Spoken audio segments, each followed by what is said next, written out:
Here. Mr. Davis. Here. Mr. Kenyalet. Here. Mr. Mike Smith. Here. Ms. O'Brien. Mr. Drum. Here. Mr. Bender. Here. Mr. Airy. Here. And Mr. T.J. Smith. Here. We have a quorum.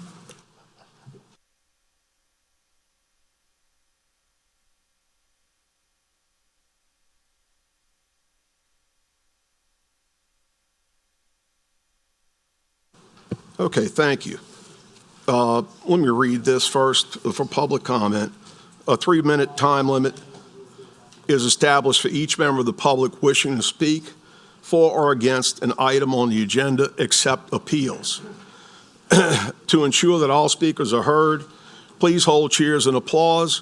Anyone who wishes to place a comment in the record but who does not wish to speak at the podium may fill out a speaker card and check the box indicating that they do not wish to speak. Thank you.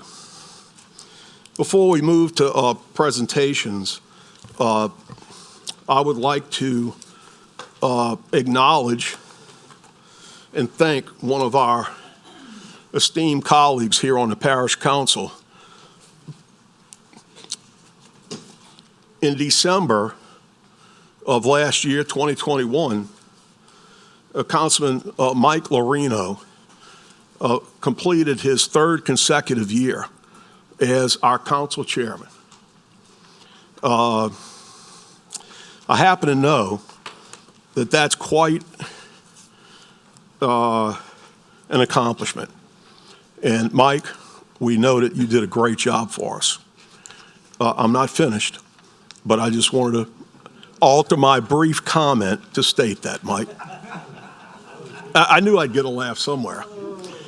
I will tell you, as vice chairman last year, I got to work closely with Mike.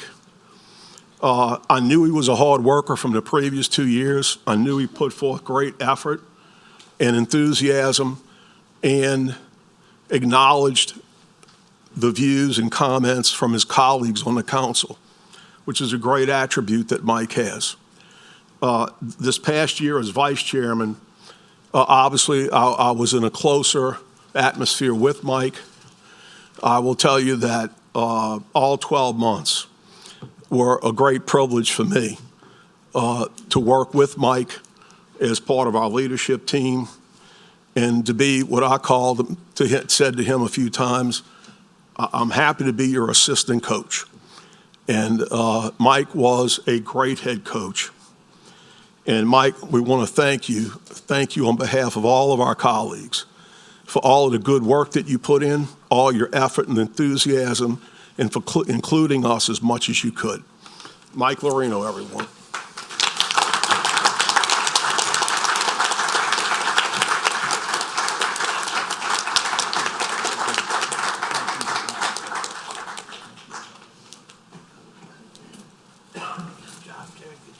Thank you.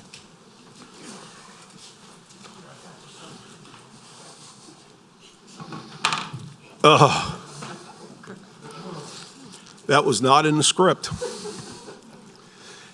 Any comments, Mike? Yes, sir. Mr. Bender, this will be very short. I'll only take 1 minute, Okay. and it'll be a very short comment. But I put a little something together. Good evening and thank you. I'd just like to say that it has been my pleasure and honor to serve as chairman of St. Tammany Parish Council this past 3 years. I have enjoyed working with the current and previous members of the council and have seen firsthand how much time and effort each one of you give to serve your districts. People don't realize that unless they talk to you every day and hear what you have, and it just goes unnoticed. I'd like to thank the other members of the council for their confidence and support. I'd like to thank all the employees, St. Tammany Parish, for their commitment to our residents. And I'd like to give a special thanks to the staff of the council office. What a staff, Mr. Bender. What a staff. And the council legal team, Miss Emily, Thank you very much. You have another person sitting there that will not let you down. I'd also like to thank the parish administration, particularly Ms. Gina Hayes. Ms. Hayes, your dedication, your commitment, your work ethic keeps St. Tammany Parish moving forward. You have your hands in everything. You work closely with the parish president. He trusts you. I trust you. And it's amazing. And I would be very remiss if I didn't say how much that you mean to St. Tammany Parish personally. Finally, I'd like to say good luck to Councilman Bender as he takes the reins. I look forward to working with you, Jerry, as our chairman, continuing to serve St. Tammany Parish as your District 4 council member. And congratulations, and thank you all for everything that you have allowed me to do, and I really appreciate it, the bottom of my heart. Thank you.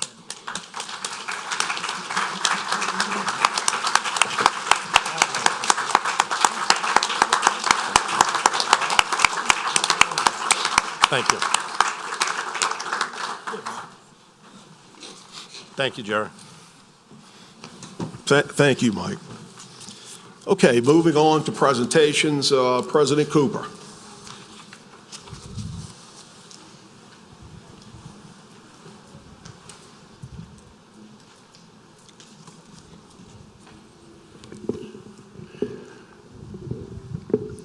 Thank you, Mr. Chairman, and welcome to your new post as chairing the council.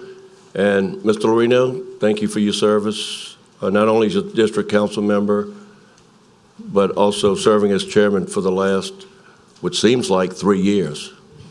Well, it was 3 years, right? Okay. Congratulations. And before I have this presentation, I'd also like to commend Gina, Leslie, all of our directors, and all of Team Tammany. You recognize some of them, and we do have a great team here, and I'm very proud of them as well. So, as I do every meeting, I have the honor and privilege of offering a proclamation to the Employee of the Month. This month, January 2022, I have the double pleasure of having 2 Employees of the Month, both from the same department, the Department of Technology. Christine Evans and Catherine Robinson were both nominated by their director, Grant Black, and I'd like to call them to the front, please. Christine? Catherine? She has a nickname. I'm not going to call her a nickname because it has her formal name right here. So I'm very proud of each of you. Whereas Christine Evans and Catherine Robinson both came to St. Tammany Parish government in March of 2021, serving in the GIS System Division of the Technology Department. Whereas as specialists in the GIS Department, and in just 9 months, together they verified all St. Tammany Parish precinct boundaries, worked with other agencies through the GIS district, and have standardized mapping across the departments within St. Tammany Parish government. And whereas their initiative, attention to detail, skill, and combined experience, GIS proved to be an asset during the recent Hurricane Ida, as they worked together to provide essential mapping data of the hurricane's damage, as well as valuable mapping data for the ongoing debris collection effort. And whereas Christine Evans and Catherine Robinson are outstanding, dedicated employees and perform their duties in an exemplary manner, we are honored and fortunate to have them on our team. Now, therefore, I, Michael B. Cooper, as Parish President of the great Parish of St. Tammany Parish, do hereby recognize the hard work, dedication, and accomplishments of Christine Evans and Catherine Robinson as Employees of the Month for January 2022. and encourage all employees of St. Tammany Parish and our Parish Council to thank them for their contributions and commitment to St. Tammany Parish on this evening, January 6, 2022. Ladies and gentlemen, Christine and Catherine. Will you each get one? Will you stand around here? They're going to take a picture. With you, huh?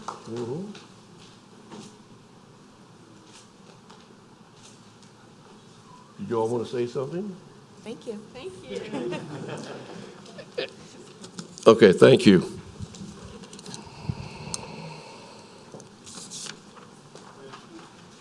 Thank you, President Cooper. Moving to appointments. Item number 1 is resolution to appoint Brian Swindell as an alternate on the St. Tammany Parish Board of Adjustments. Mr. Lorino.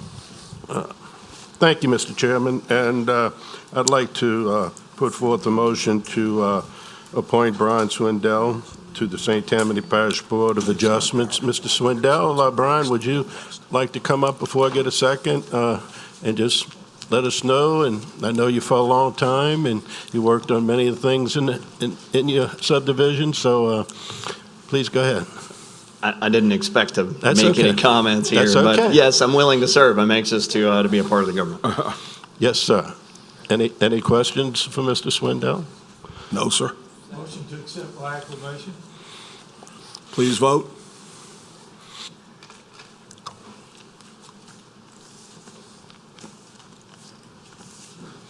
The motion is unanimous with one absent. Thank you very much. Thank you. Congratulations. Item 2 under appointments is resolution to appoint Mimi Goodyear Dossett and Eric Schwest to fill vacancies on the Board of Commissioners for the St. Tammany Parish Economic Development District. Or Mr. Schwest or Ms. Dossett happen to be with us tonight? Okay. So I'll go to the council and say, I spoke with Mr. Mazengill yesterday or the day before and offered that if any council member wished, we could have Ms. Dossett, and I hope I'm pronouncing that correctly, and Mr. Schwest available to come up and say a few words, and of course Mr. Mazengill as well. So I'll leave that to the council if they wish to hear briefly from the two nominees. Sure, absolutely. Okay. Thank you, sir. Mr. Lorino. He would like a motion to hear from the colleagues, and we'll just give that the go-ahead. Thank you, Mr. Fitzgerald. That's a second. Okay, so Mr. Mazengill, you want to come up first? Thank you, Mr. Chairman, very much. Good evening, council members, Mr. President. It's great to be in this new refurbished building. Carl and you all have done a fantastic job. It's wonderful. Happy New Year. Chairman Lorino, Councilman Lorino, thank you for your engagement, your leadership, and working so closely with economic development. It really is an honor, members of the council, to present to you two incredible business leaders and community leaders in St. Tammany Parish. Both are known for their business acumen, their community engagement, and their level of commitment to help St. Tammany continue to move forward. Both of these individuals were nominated by the independent nominating committee that consists of members of the community, President Cooper, members of our board, and we're honored to have the opportunity to introduce them to you. Starting with the Mimi Goodyear Dossett and then Eric Schwest. With Ms. Dossett, she's certainly no stranger to economic development and local government, serving in the first Bush administration and working with many local government elected officials, and now, of course, running a very successful business. And then certainly with Mr. Schwest, certainly he doesn't need much of an introduction with the level of his engagement in this community and, quite frankly, in Louisiana, serving as president of Clico Cajun and now back here in St. Tammany Parish, serving as vice president for marketing, government affairs, and economic development for Clico Power, who is probably one of our strongest economic development partners in the state, along with the Louisiana Economic Development Agency. Mr. Schwest was one of the actual architects for the consolidation and reforming what we now have as St. Tammany Corporation on his previous role with then the Economic Development Foundation. And so we're very excited to have him coming back onto the board, and it's certainly an honor to present both of them to you all this evening. Mr. Chairman, thank you for giving me the courtesy of doing that. I'd Thank ask you. Mimi and Eric to come forward.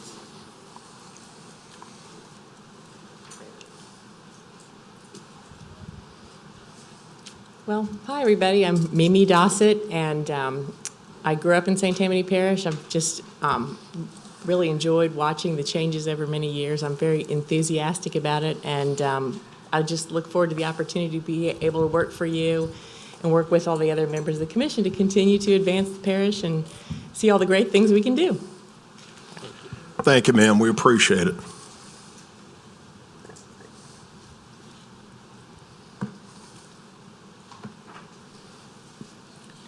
Good evening, Council. Eric Schwest, Vice President of Marketing and Governmental Affairs for Clico Power. I'm a resident of Mandeville and have been for approximately 22 years. Of my 20-year career with Clico, 16 of those years have been here, as I've been based in this location for that period of time. I did have a little hiatus, an assignment from our CEO to go run one of our other businesses that was a wholesale entity, and came back to St. Tammany full-time in the new role about 2 years ago. And the timing is actually really, really perfect. We are just completing, as I've mentioned to Mr. Massengill, Clico funded a 33-week economic development study from one of the top 5 site selectors in the world, and that's the Newmark Company. The results of that we are looking forward to presenting to ED, the Economic Development Group, and statewide, working to improve economic development opportunities in the area. So as a former commissioner and as a former board member, we continue to look forward to and want to enhance what we're doing here. We want to kind of reinvest and reinvigorate that opportunity and kind of have a playbook that we'd like to share with St. Tammany and some of the findings, some of the sites, some of the things that we need to work on as far as recommendations. There were 135 recommendations that came out of the study. 80 of those we're going to be pushing to drive to implement in the next 6 to 12 months. We can't do it alone. We'll need the council's help. We'll need Chris and his team's help. We'll need the administration's help as well. So we look forward to sharing the findings in the coming weeks and months, and I'd be honored to be considered to be part of the board again. Thank you. Thank you, Mr. Schwest. Thank you, Mr. Chairman. Okay, thank you, Mr. Massengill. Okay, so back to the council. We have the two nominees, and I'll need a motion and a second. Motion to accept by acclamation. Okay, motion by Mr. Toledano, and I'm sorry, yeah, seconded by Ms. Tanner. Thank you. I'll ask legal, do we need a motion to suspend the rules on this? Yes, to appoint tonight. Yes, to appoint tonight. So I need a motion to suspend the rules. Mr. Toledano makes the motion, Mr. Fitzgerald seconds. Please vote on suspending the rules.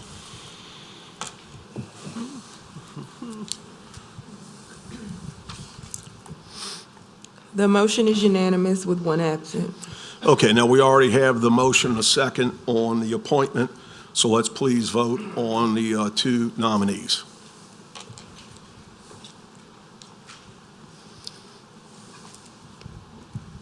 The motion is unanimous with 1 absent. Thank you. Congratulations, Ms. Dossett and Mr. Schwest. Thank you.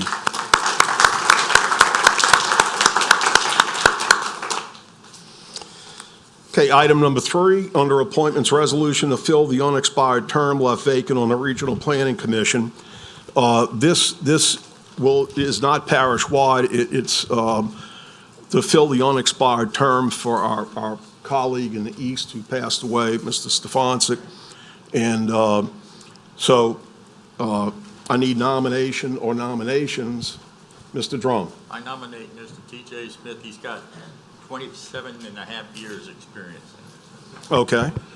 Motion by Mr. Drum to nominate Mr. T.J. Smith, seconded by Mr. Mike Smith.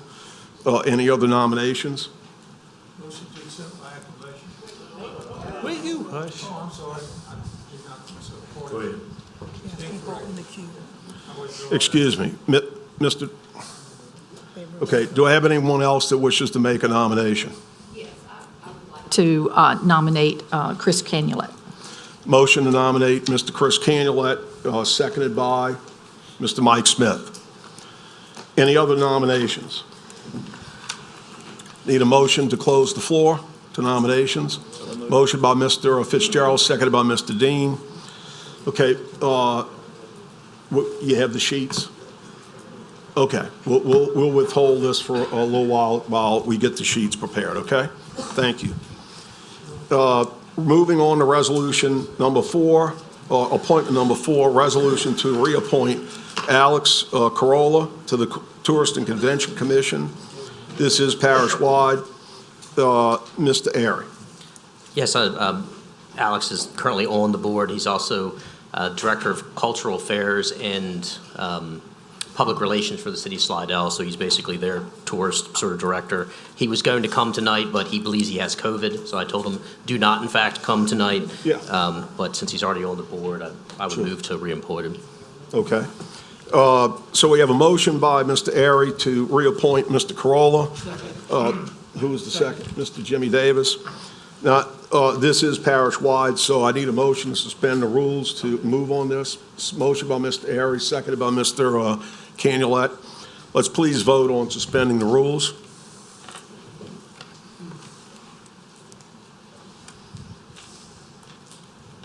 The motion is unanimous with one absent. Thank you. Now we'll move on the motion and a second to reappoint Mr. Carolla.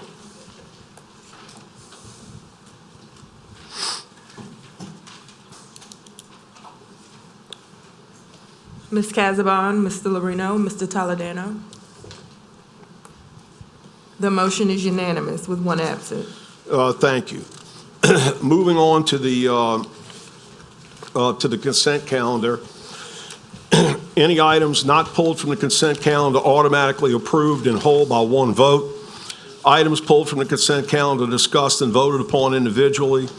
A majority vote in the entire council, 8, is required to adopt the consent calendar.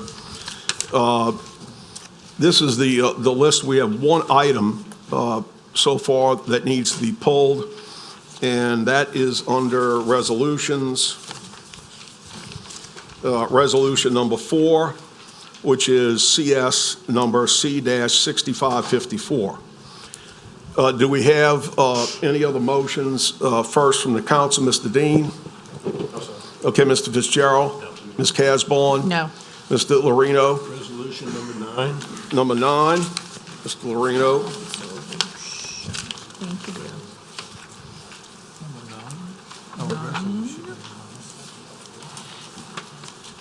Mr. Toledano? None, thank you. Ms. Tanner? Okay, Mr. Airy? No, sir. Mr. Jimmy Davis? No, sir. Mr. Canulet? None. Mr. Mike Smith? No. Mr. Drum? No, sir. And Mr. TJ Smith? None. Okay, thank you. So those are the two items that we have pulled. Anyone from the administration? None. Anyone from the public wishing to pull any item? We don't have any cards. I'm sorry. We don't have any speaker cards Yeah, no speaker cards, so on the consent calendar. yes, on the consent calendar, excuse me. So I'd like to entertain a motion to refer the rest of the consent calendar by the one vote to the full council. Motion by Mr. Lorino and seconded by Mr. Toledano. Please vote.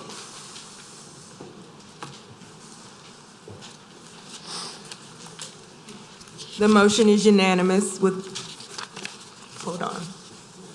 With a verbal yes from Mr. TJ Smith, the motion is unanimous with one absent. Okay, thank you. All right, item number 4 under resolutions is CS number C-6554, resolution to concur, not concur with the City of Slidell annexation and rezoning of 32.0 acres, more or less from Parish A2 Suburban to the City of Slidell A8 Single Family Residential. Property is located at 2216 Gauze Boulevard West, situated in Section 38, Township 8 South, Range 14 East, Ward 9, District 11. And Mr. Drum, I have a motion. I have a request that's come in from the City of Slidell, requesting that this item be removed from our calendar. Yes, sir. Agreed. Would you like to make that motion? Who? I make a motion that it be removed from the calendar. Okay, motion by Mr. Drum to remove this item from the consent calendar, seconded by Mr. T.J. Smith. Any comments? Okay, seeing none, please vote. You need me to what? The motion is unanimous with one absent. Okay, thank you. Keep going. Oh, I'll get it for you. All right, the next item pulled is under resolutions, item 9, resolution CS number C6559, resolution to request that the parish president notify the parish council when certain violations and notices are received by the St. Tammany Parish Department of Utilities. It's Mr. Mike Smith. We'll hear from Mr. Lorino and Mr. Smith. Mr. Smith. Yes, sir. This is in response to the fact that we've been cited that TU East has water line breaks. They have problems with sewage. We're not told, the people in the councilmen representing those districts aren't always told in a timely fashion. I'm not particularly pointing fingers at any one person. I think part of it has to do with the fact that we've had a lot of turnover in administration. But I would like for operating procedures to include an automatic notification in each council district when something like that occurs. When there's a water line break, when there's a citation by LDH. I don't want to find out from the constituents, and I don't want to find out 2 or 3 days after the fact. I want to find out the day that it happens, and I want an explanation of what's going on. And I don't think that's too much to ask. Okay, thank you, Mr. Smith. Mr. Lorino. Thank you, Mr. Chairman. I'd like to make an amendment to the motion if it's possible. Yes, sir. Okay. Before I make the amendment, I just want to say a couple of things. The administration has been working very hard and diligently trying to move forward with Tammany Utilities. And as Councilman Smith said, and as we all know in the Tammany Utilities Work Group, we're not there yet, and we all have some concerns. So that's what this amendment is, and we all know it's just a resolution, and the resolution is just us making this resolution, and there's no binding effect other than represent what I believe is the sentiment of the Tammany Utilities Work Group. So therefore, I'd like to make an amendment. The parish of St. Tammany further requests that the parish president immediately issue a request for a proposal for a third party to operate Tammany Utilities, and that until such time, the parish council is not supportive of appointing a permanent director of the Department of Utilities. Now, that is not a reflection on the current head of Tammany Utilities. That is to work in conjunction with that person so that that person, along with the company, if that's possible, can move this forward together and get us in the right direction, not only for the east side of the parish, but for the whole St. Tammany Utility. So that's my motion, my amendment to the motion, Mr. Bender. Okay, thank you. Thank you, sir. We've heard Mr. Lorino's motion to amend. Do we have a second? Okay, seconded by Mr. Mike Smith, rather, excuse me. Any questions? Okay, please vote. Excuse me, Mr. Cangelet, you have a question, sir? I'm sorry. No, I don't have a question, but I would like to just add on a little bit, because we've been on this Sure. group for a while. This isn't just 1 year, 2 years. This has been going on for a while. So we really want to get this thing worked out and get the best possible solutions and equipment for the people of this parish, and that's where we're going with this. So thank you. Sure. Okay, I want to make a point of clarification for anyone in the audience.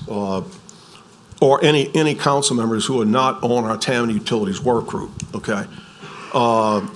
As Mr. Canulet said, about four plus years ago, actually, well, it's going on that, but at any rate, the Tammany Utilities Work Group was created to try to help our previous parish council, Mr. Belisario, deal with some of the issues that had been occurring over primarily in District 9, but also in some areas of District 13. And that group was put together. Mr. Lorino's chaired it over the years, and we've had good attendance and good help. This amendment by Mr. Lorino that we're voting on is for a management company. It is not for a change of ownership from St. Tammany Parish government to some private entity. It is a management company that an RFP would be done with. The work group met with one company that showed an interest. I know that company also had a meeting with President Cooper, and we were duly impressed. Under this scenario, to add to what Mr. Lorino said, under that scenario, should we go with a management company, if we would go with a management company in the future, that management company would be reporting directly to the director of Tammany Utilities, and then above that person would be reporting directly to the CAO. Ownership would be maintained by parish government. It would be, as Ms. Lorino said, a method of providing good operational experience and support to get these problems resolved, get them resolved in a quicker fashion with very, very much experience and oversight by parish government. Thank you very much. With that said, okay, wait, hold on. I've got Mr. Davis. Yes, thank you, Chairman. My question is, does this in any way influence the decision by the administration to elect a certain person to the directorship of Tammany Utilities? Well, I'm not going to answer for the parish president. I'll simply say this so that we don't get confused.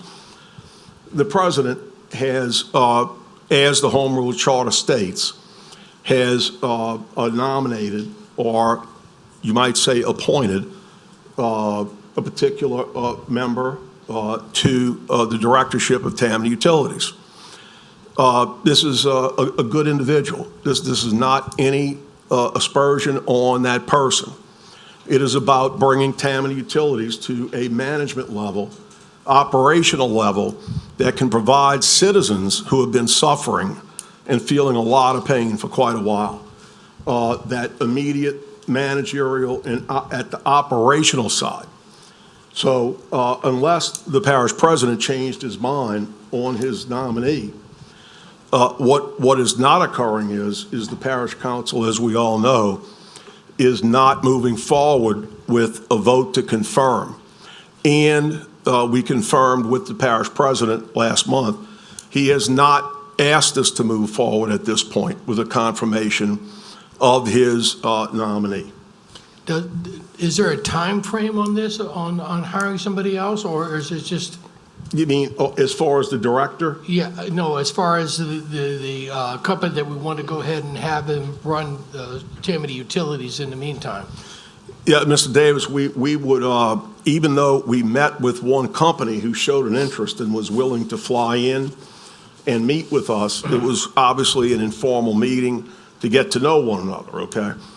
But the proper course of action would be an RFP would be put together with the proper scope of work, with the focus on the management of all of our Tammany utilities, and then it would go out on RFP and be considered based upon a scoring range. Okay, so it would go out to other individuals in case. It would go out. It would Okay. go out to Thank the you. public, the industry. Gotcha. With a list of qualifications and the scope. Okay, thank you. Okay. Mr. Parish President, did you need to comment further than what I said? Yes, sir. Okay.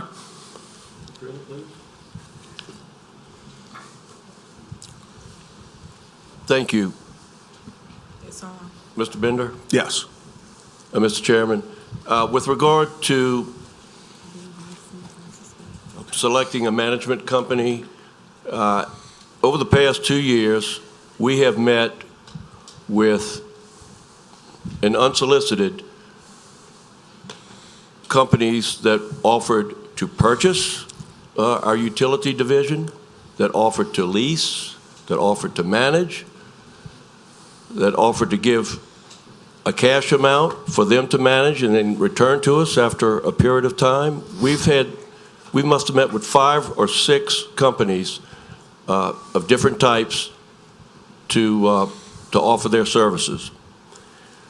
We have completed an assessment of our system, which we do not own outright. It's bonded. We bonded when the purchase was made of the companies, and we are currently managing the utility company as a department of St. Tammany Parish. I have indicated to the parish council leadership that we would certainly entertain, at such time as we've completed the assessment, the appraisals, and have gone through all the processes to be able to put out an RFQ or RFP in a timely fashion, whether it be for management, purchase, or lease. But there are certain legal steps that we have to take. It's not going to be immediately. It's not going to be next month. There's a process that needs to be taken, and we have a legal. I don't know if Gina has it with her, and even if she did, I don't think we want to go through it right now. But we have a timeline of how we can conduct this, and I have committed to doing that, to looking at those options. I would not like to see an appointment, a qualified appointment to the directorship, be held hostage until such time as the process goes through. But I completely agree with moving forward in some of those options to manage either part or all of our utilities division, and I've committed to that. And I'll be happy to file a report, a timeline report, now that this has been brought up, with the legal opinion that we have, the legal timeline, and the financial timeline that we have based on the processes we're going through.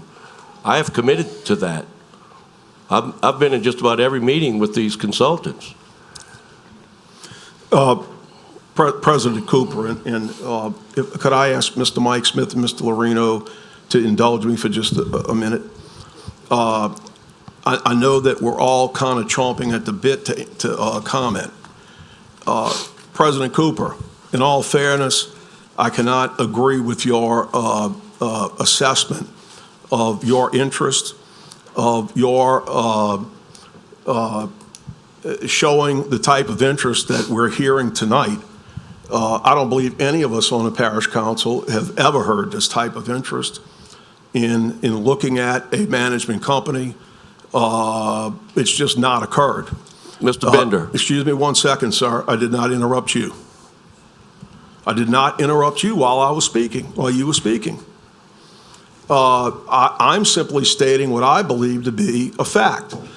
You don't have to agree with it, but I'll let my colleagues on the Tammany Utilities Work Group and our former chairman, who I know has his name up to speak. But the point is, the citizens of this community and the communities have suffered for a long time. And we're over 2 years into this term. We had a horrific event occur late March of 2021. This has been a long time ago.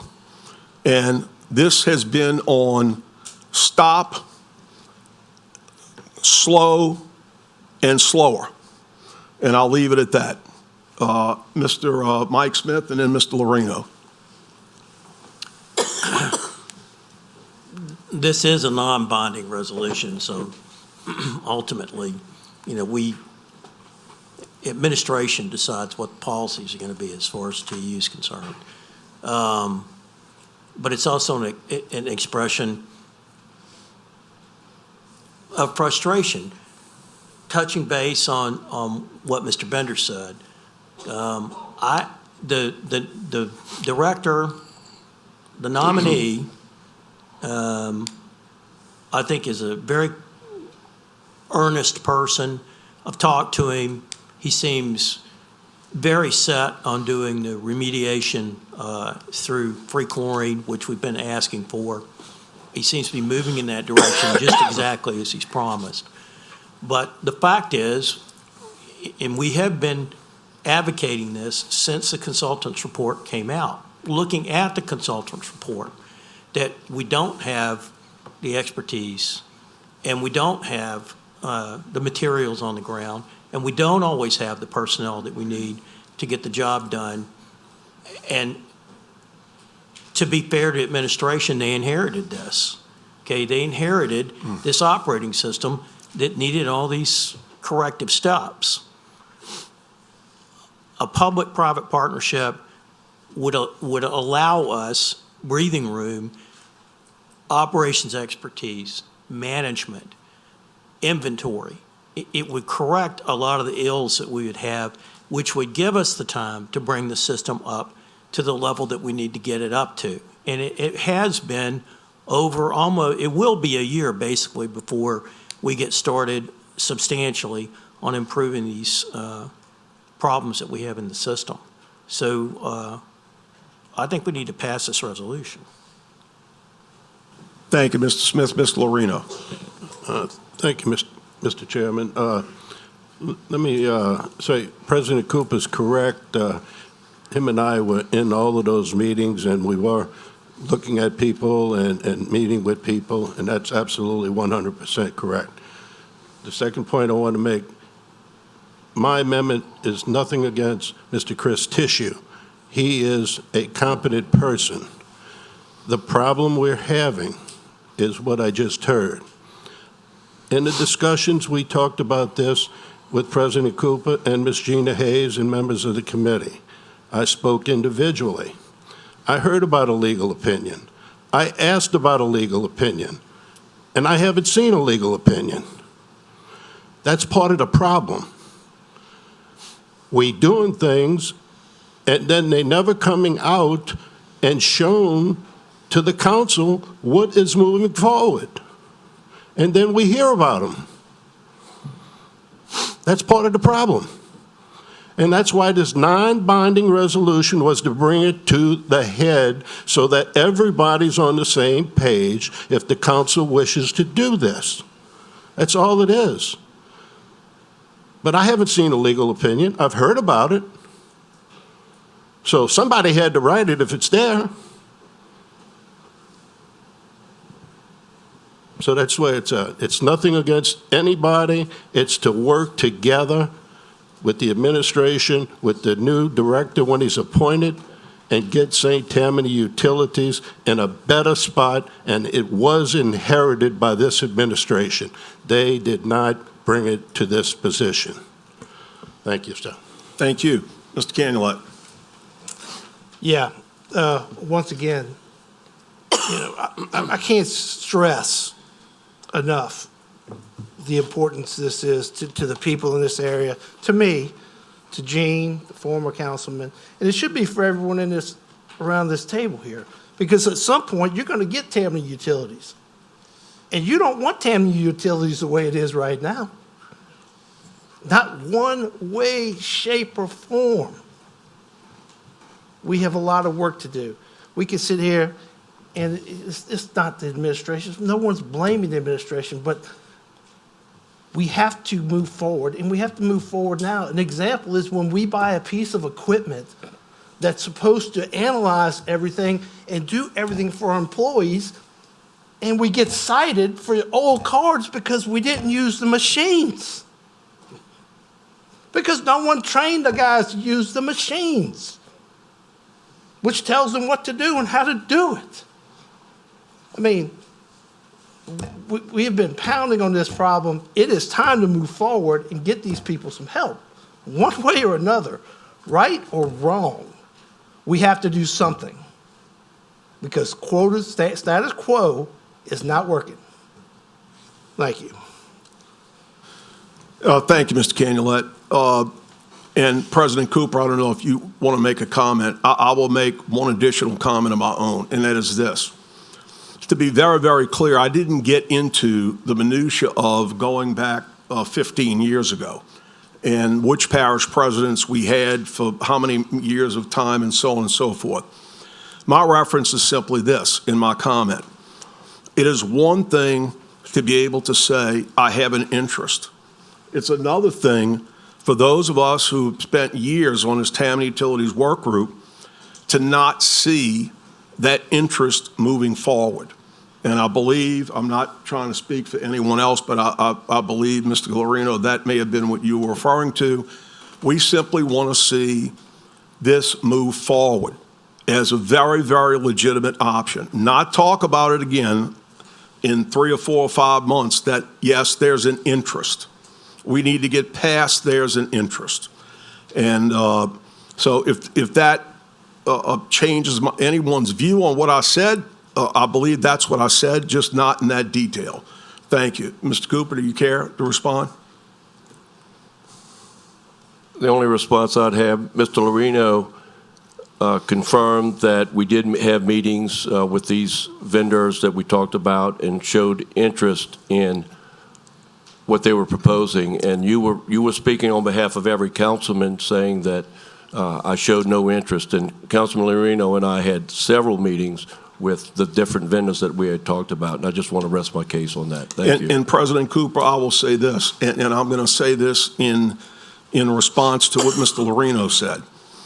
As vice chairman last year, and I'm not speaking on behalf of every person on this council or on this work group, as vice chairman last year and in Tammany Utility Work Group meetings that we had, 2 or 3 of us at a time, for example, Mr. Lorino and I with Mr. Smith, who's been going through most of this pain, it was made very, very clear on multiple occasions that if there was an interest, there was also statements made that I really don't want to go this route. I'm really not interested in going this route. The fact that a meeting may have occurred, it can show a level of interest, but if it's not serious interest with the intent of moving forward, then that's simply what we're saying in terms of this resolution as I read it. We're making it very clear that Mr. Lorino, I believe, is making it very clear in his amendment that it's time to move forward, and thank you. Okay, we need to vote, please. Mr. Davis. Yes, one more question on that. If this is a non-binding resolution, it's basically just informing the administration to hurry up? Is that basically what we're doing? Okay. I'm just trying to understand this. I understand. Let me, if I could clarify these statements about a non-binding resolution, and I say this in the most courteous way possible. A resolution is the intent and will of the council. Am I correct, legal? It's a formal expression of the will of the council. Formal expression of the will of the council. It is in no way indicated in rules of procedure or the statement regarding a resolution that it is in some way a non-binding a method. It is an expression of the will of the council. Okay. And that's the way we have to perceive it, okay? That's the way the public should perceive it, the administration and everyone. Thank you very much. Please vote. On the amendment. Excuse me? On the amendment. On the amendment, yes.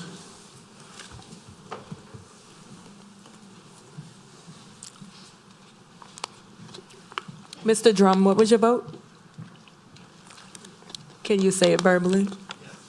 With a verbal yes from Mr. Drum, the motion is unanimous with 1 absent. Okay. Now we need a motion and a second on the resolution as amended. Motion by Mr. Fitzgerald, seconded by Mr. Canulet. Please vote.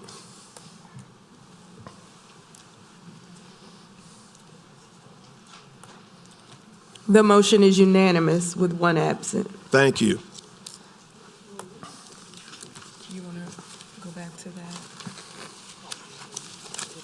Just the top one. Okay. Okay, this is the tally in terms of Appointment number. the appointment of a replacement for the open position on the east side for a council member to serve on the RPC, and that is Mr. T.J. Smith. Mr. Smith, congratulations. Okay.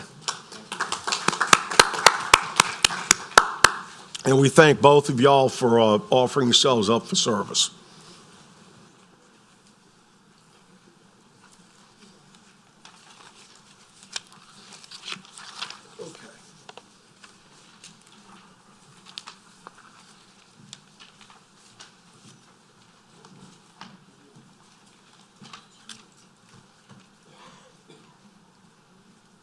Okay, moving to Turn your mic on. Moving to appeals. Appeal number 1 is Uncas B. Favre Jr. appealing the Planning Commission denial on July 13, 2021 to amend the conditions of the final subdivision approval, which were approved at the December 15, 2020 Planning Commission meeting on property located on the west side on Penn's Chapel Road, south of LA Highway 22, Mandeville, Louisiana, Ward 4, District 4. Mr. Lorino. Thank you, Mr. Chairman. Mr. Marone, would you come up, sir? Mr. Marone asked me, this was postponed for 3 months. I believe you asked me to do Correct. it again, please. Yes, sir. Would you? That is correct. Mr. Fabre is in the process of working on some plans and going through the building permit process. Depending on how that process proceeds, the issues in the appeal may be moot. So we'd like to have the opportunity to complete that process to see if there's any reason to move forward with the appeal. Okay. Well, I agree. I'm going to ask the council to agree to postpone for 3 months, but I would like to have this moved on when this 3-month period is over, one way or the other. It's been on there for a while, and I would like that. So I'd like to make a motion to postpone for 3 months. Okay, motion by Councilman Lorino to postpone for 3 months, seconded by Ms. Casborn. Anyone else? Please vote.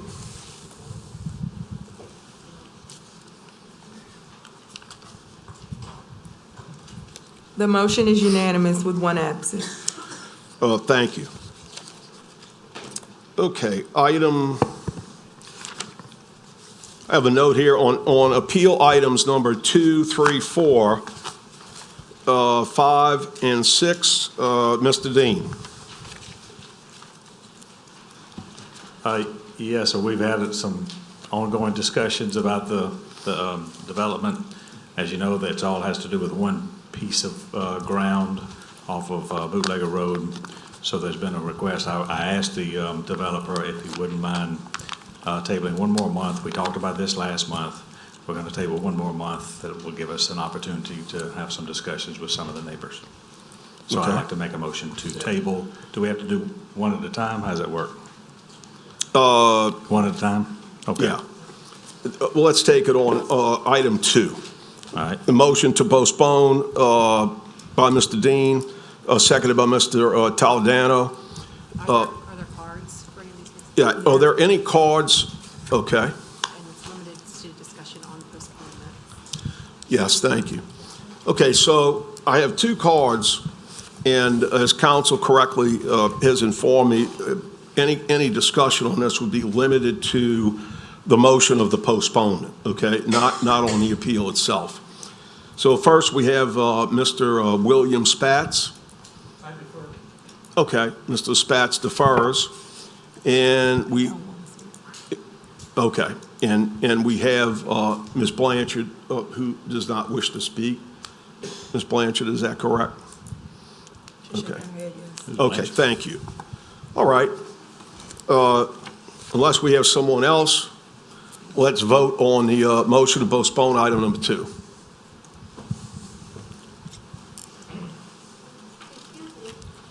I'm sorry, I don't know the procedure, but I did not fill out a card. Am I allowed to express anything?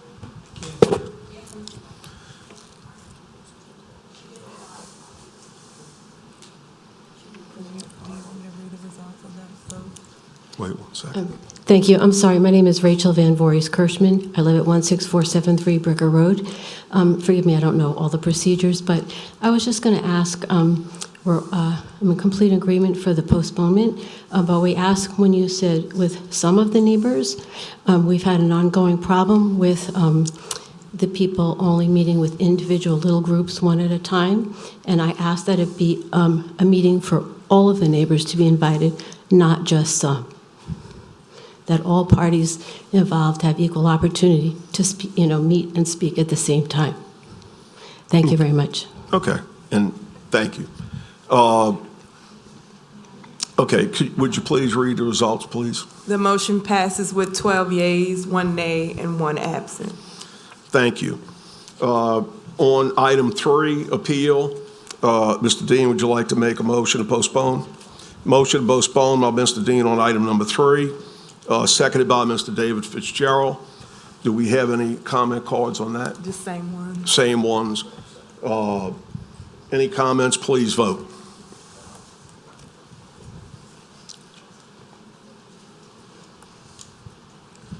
The motion passes with 12 yeas, 1 nay, and 1 absent. Thank you. On appeal, item number 4, Mr. Dean, a motion to postpone again. Okay, motion by Mr. Dean to postpone, seconded by Mr. Toledano. Anyone? Please vote.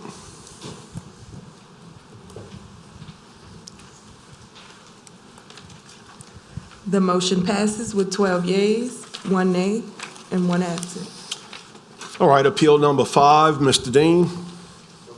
Motion to postpone, seconded by Mr. Fitzgerald. Any comments? Please vote.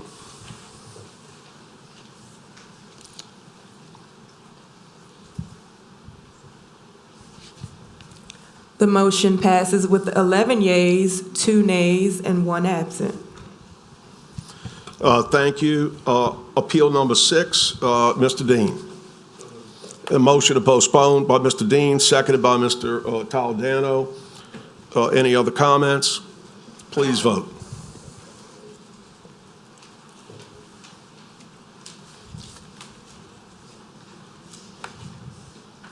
The motion passes with 11 yeas, 2 nays, and 1 absent. Okay, moving on to appeal number 7. And Mr. Dean, I'm assuming we'll see these items back on the agenda next month? Okay, thank you very much. Item number 7 under appeals is Howard Melvin Methvin Jr. appealing the zoning commission denial on November 8, 2021 to rezone 2.15 acres located on the south side of US Highway 190, east of Lemieux Boulevard, west of Bremerman Road, Lacombe, from A1A Suburban District to NC6, Public Culture and Recreational District, Ward 4, District 7. And we have 2 cards. Speak. I'm sorry.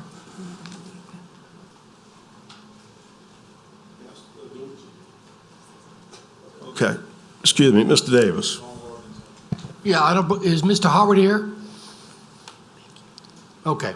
I had talked to Mr. Howard before the meeting tonight and informed him that with the unanimous decision by the planning and zoning on this matter, and knowing the area very well in my district over there at, in Big Branch, most of the properties along Highway 190 are all residential. And he kind of accepts that. He was trying to get an A1A to go ahead and put his little health and wellness place on there, but unfortunately he needed an NC6, which is pretty high intense. So with that being said, and him not being here, I'll make a motion to concur with the planning and zoning's denial.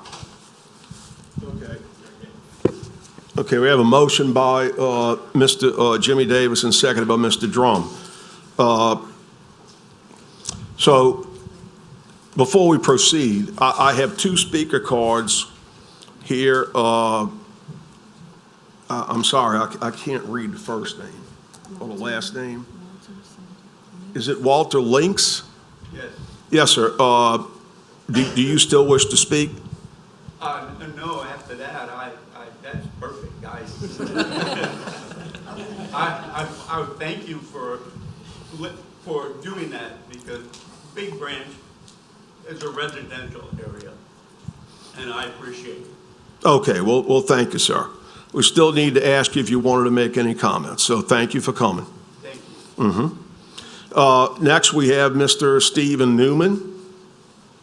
I'd just like to thank the council for unanimously, or, well, I guess y'all got to vote on it, but, yeah, Big Branch doesn't want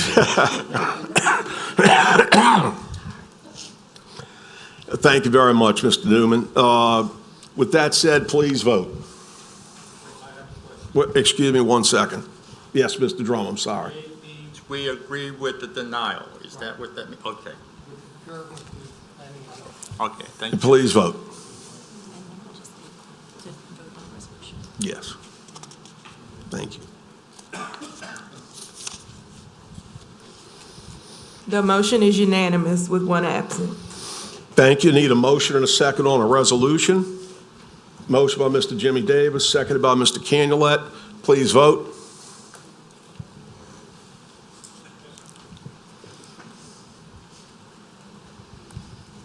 The motion is unanimous with one absent. Okay, appeal number 8 is Jim Matthews appealing the Planning Commission approval on November 9th, 2021 of a proposed minor subdivision of 11.65 acres located at the end of Fussell Cemetery Road northeast, north of Fussell Cemetery Road, Covington, into Parcel A and Parcel B, Ward 2, District 6. And we have a speaker, and that would be the appellant, Mr. Jim Matthews.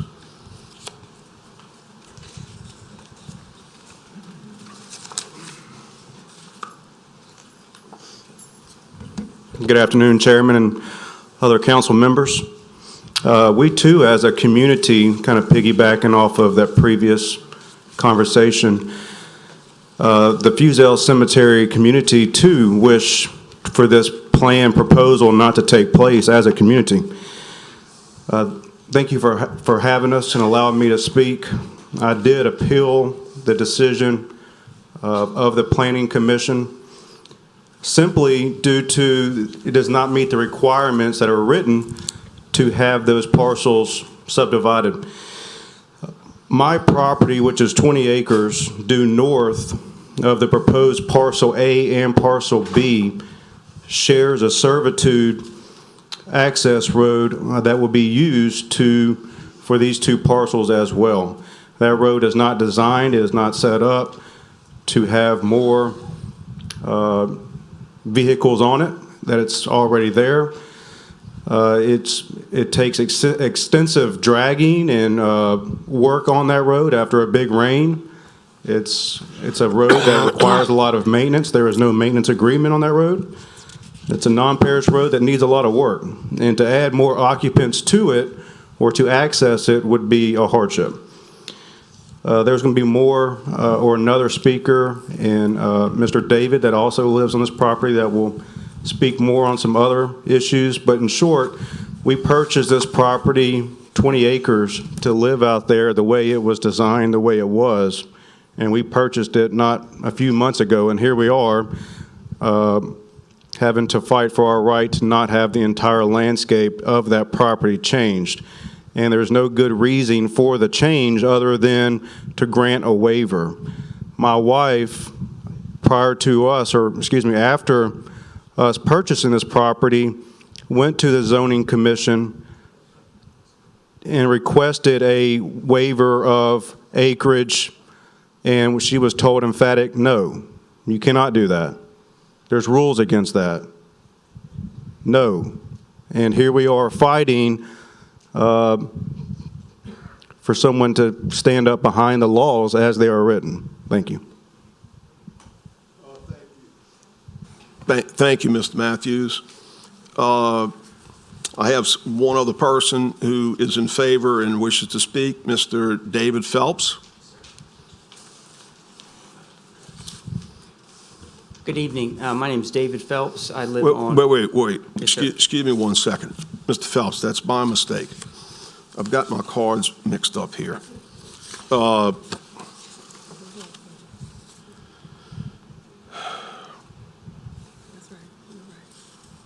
in favor of, that's the appellant, and those are opposed. Okay, excuse me 1 second, sir. You're going to be the next group of speakers, okay? My apologies. Miss Kristen Matthews?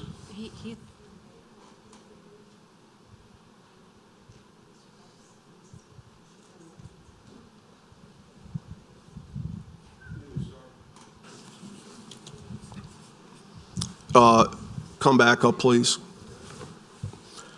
I was right, then I was wrong, Yeah, well, and now I'm right. Christine is married to Mr. Jim, who just spoke. So That's right. She, I get it. I think had to have Thank a you. family duty. So we live on the other side of this property from the Matthews.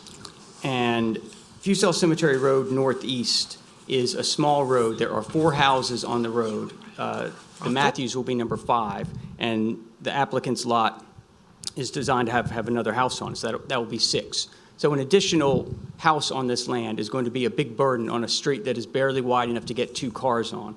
So it may sound like we're just complaining, but it is a big deal to have another house on an already very dense street for a road that ends in gravel at the end of it. The standard for granting the waiver was that the applicant needed to show that following the rules, and specifically the 300-foot width rule, would cause an undue hardship on her. At the commission hearing, no such showing was made. There was discussion about what she wants to do with the land, and frankly, what you want to do with the land is not undue hardship if you're not able to do that. Otherwise, there would be no point in having these rules. You would just say, I want to do it, and then you would get the waiver. The applicant actually, at the end of her discussion, she said that if I'm not granted the waiver, I'm simply going to give the entire piece of land to this person, give, sell, whatever. There's a friend that she wishes to give part of this land to, which is fine. And if she were to not get this waiver, which I think should be denied, then she would be able to give that land to that person or sell it or do whatever she wants with it. That'd be one house, and that's fine. That's what the rules are. In order to allow a second house on that would be going against the 300-foot rule, which would allow little tiny shoebox lots. And that lot is simply not meant for another house. That would be a big burden on Fusel Cemetery Road Northeast, such that every person resident of Fusel Cemetery Road Northeast filled out a card in opposition to this waiver. And that was not considered by the commission. They just tossed it aside. We think that's very important. Everybody in the community on our street filled out a card. And it shows everyone is united against it. There's been no discussions. The applicant never came to anybody and say, hey, here's what I want to do. Let's talk about your concerns. Let's talk about how to do this right.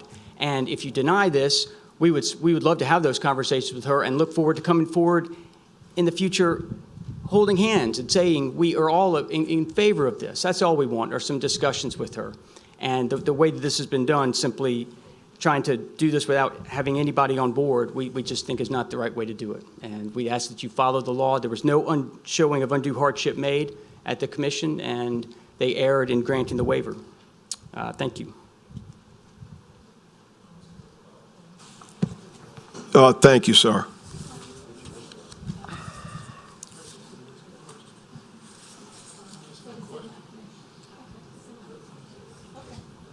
Excuse me, Mr. Toledano. Yeah, I just You wish to don't speak quite- right now? Yeah, I don't quite follow this waiver issue here. Is that what we're talking about here, a waiver? I didn't think so. Okay. People are referring to a waiver, and I'm just clueless as to how this is a waiver. If legal would like to provide an answer if possible. Finish arguments on appeal, and then we can take that up in discussion. Yeah, let us complete the. I'm sorry, I thought. No, that's okay. Yeah. I thought we did finish the No. speakers. Okay.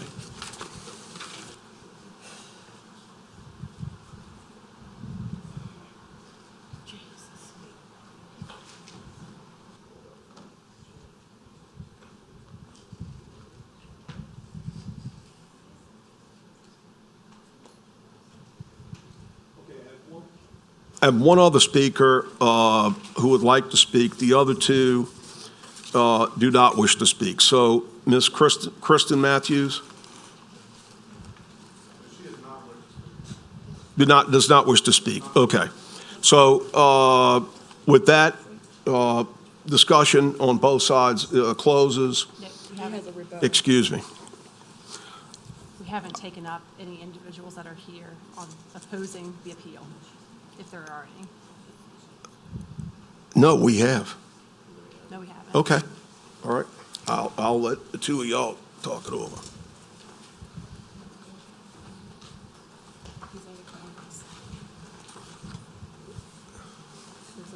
We have 10 minutes for those. I understand that.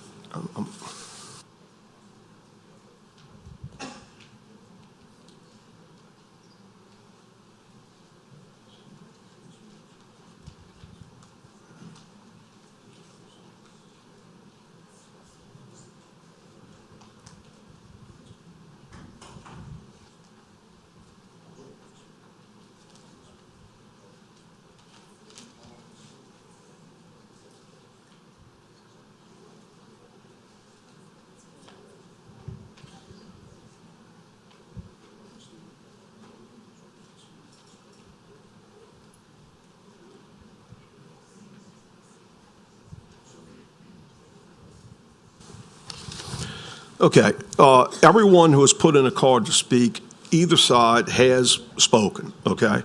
So just to clarify that, is there anyone else in the audience that wishes to speak either way, in favor or in opposition? Okay, now, thank you. Both sides have 3 minutes of rebuttal time. Does either side wish to use any rebuttal time, or have you completed speaking? We've had one speaker on each side. Okay. Nobody spoke on the other side. We did, Reichert. Ah, Lord Almighty.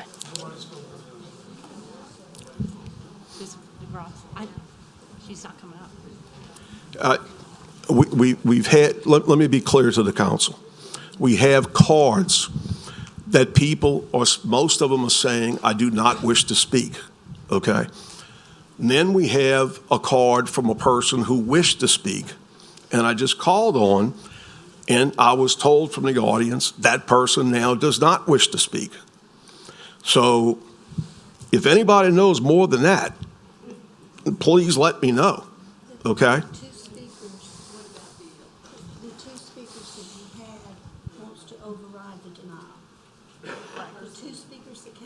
I understand. I understand. And thank you. And that's why I'm saying we have rebuttal time on either side. That would be Mr. Matthews. Do you wish to have rebuttal time? All right. So it's my role to ask if you want to use any rebuttal time. No. Those opposed, do you wish to use 3 minutes of rebuttal time? Please come forward. I'm in favor of the appeal, so I'm on Mr. Matthews. I'm on the same side as him. I heard a question about was there a waiver, sort of a procedural question, and I'd be happy to address that if there's a specific question. I mean, after planning.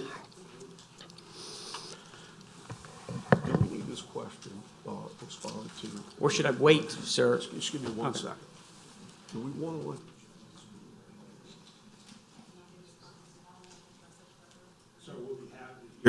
We'll be happy to hear any comments on this waiver issue. Okay.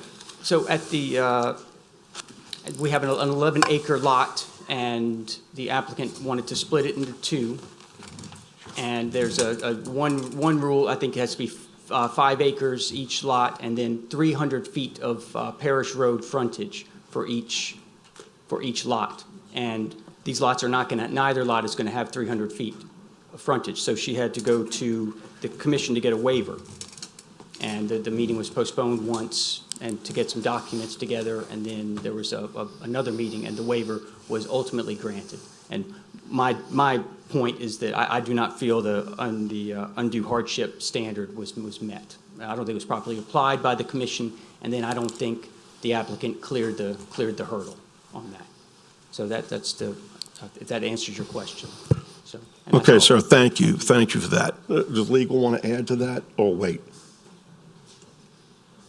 I can add to that now if you'd like. The waiver that was at issue at the Planning Commission was a waiver of the 300-foot requirement for the parish road frontage requirement. It's not a waiver of variance that the BOA would consider that requires the undue hardship burden. It's just a waiver that they did not meet the parish code requirements. And it was passed by a 2/3 majority of the Planning Commission. Okay, thank you. All right, anyone in the audience who's turned in a card that wishes to speak, we're in a 3-minute rebuttal period. Those in favor with Mr. Matthews have spoken. Anyone opposed that wishes to use the 3-minute rebuttal time? Let me know. Okay, with that said, I'll go to you, Ms. Tanner. Thank you. I have a question for Mr. Liner.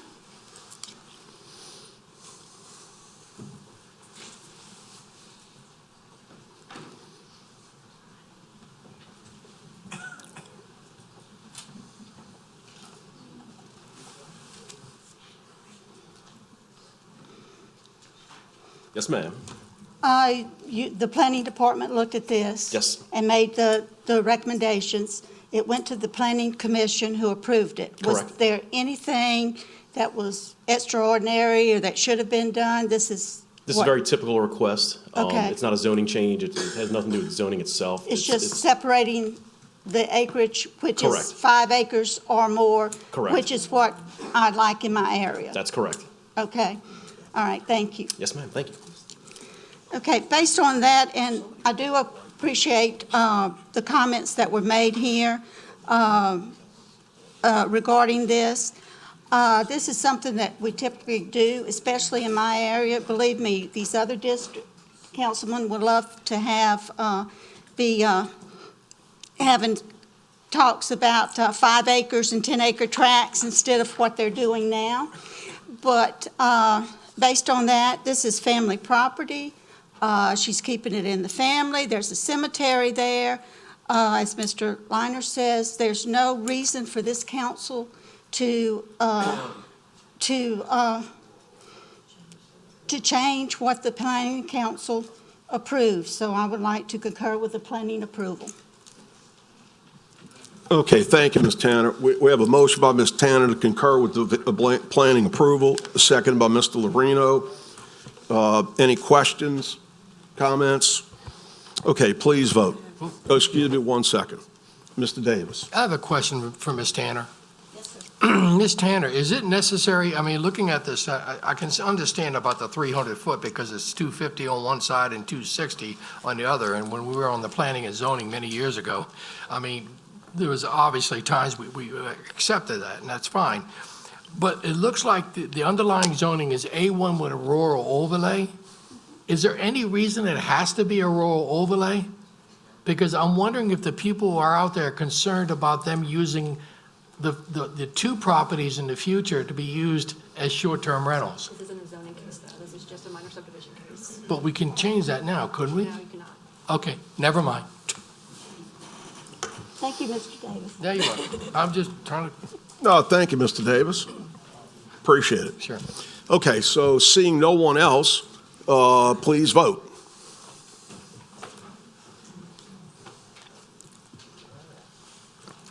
The motion is unanimous with 1 absent. Okay, thank you. So, Ms. Tanner, now we need a motion on a resolution. I make the motion. Motion by Ms. Tanner, second by Mr. Lorino. Anyone else? Please vote.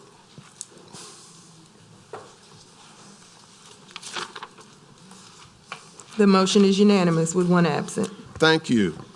Okay, item 9 is under appeals is Jackie Tribbett appealing the zoning commission approval on November 8th, 2021 to rezone 15.46 acres located on the east side of Highway 1085 and south of Bricker Road, Covington, from NC4 Neighborhood Institutional District and PF2 Public Facilities District to MD1 Medical Facilities District, Ward 1, District 1.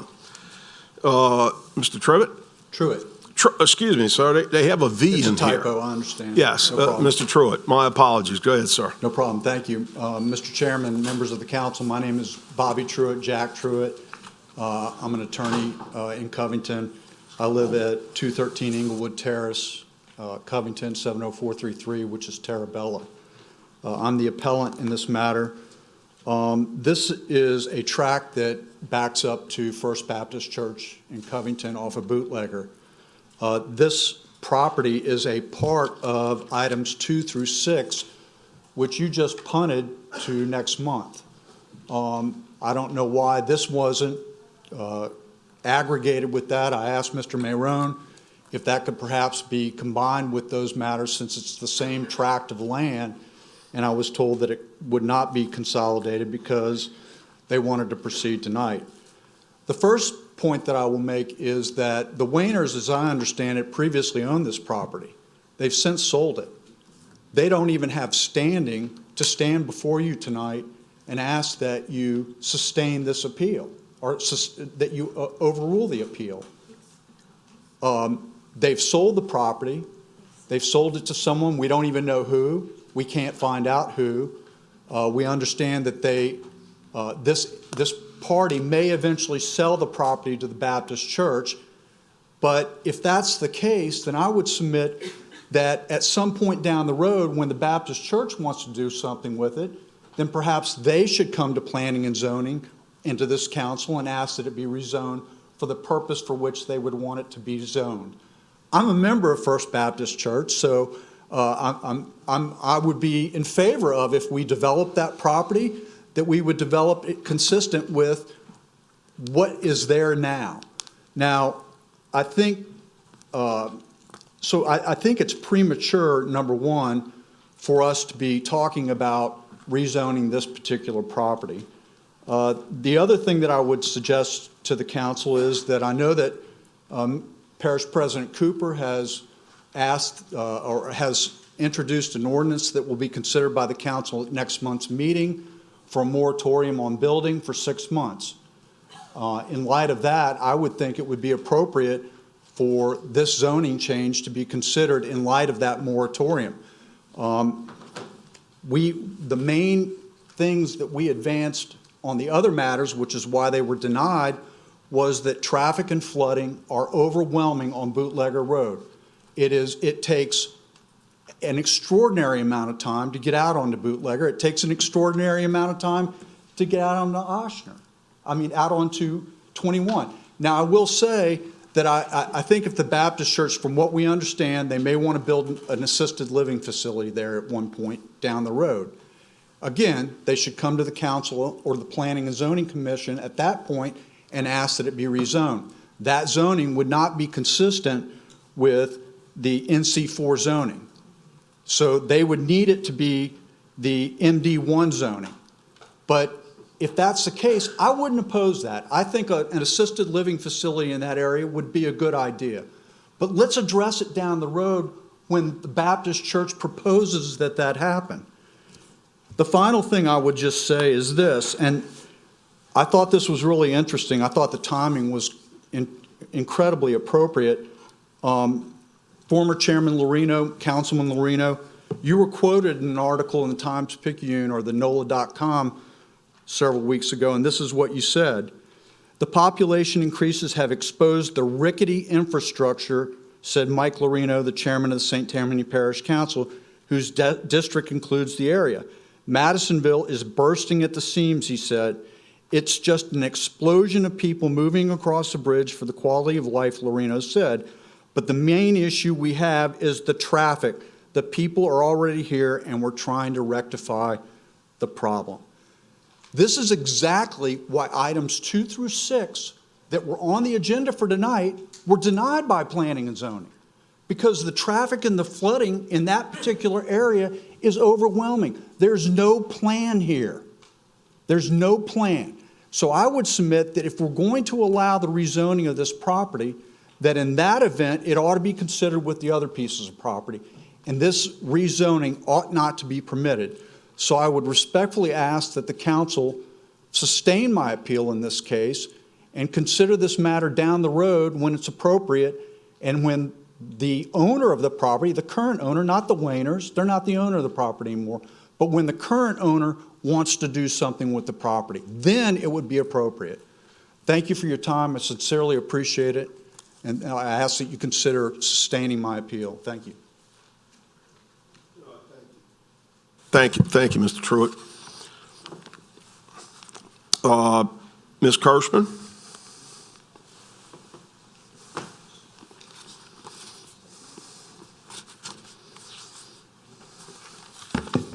Hi, everyone. My neighbor, Hazel Piazza. Excuse me 1 second, Ms. Kirschman. Can you give us your name and your address, please? Oh, sure. Rachel Van Voorhees Kirschman, 16473 Bricker Road. Thank you. Go ahead, ma'am. My neighbor, Hazel Piazza, is ill, and she asked me to read into the record her letter to you all. If you would please indulge me. Members of the council, I'm writing to have you consider my comments concerning the rezoning of the 15.46 acres from NC4 and PF2 to MD1, and she cites the case number. Due to COVID, I will not be present. I would like to begin by saying that I do not object to the rezoning of NC4 to MD1. I am, however, strongly opposed to rezoning the PF2 to MD1 for the following reasons.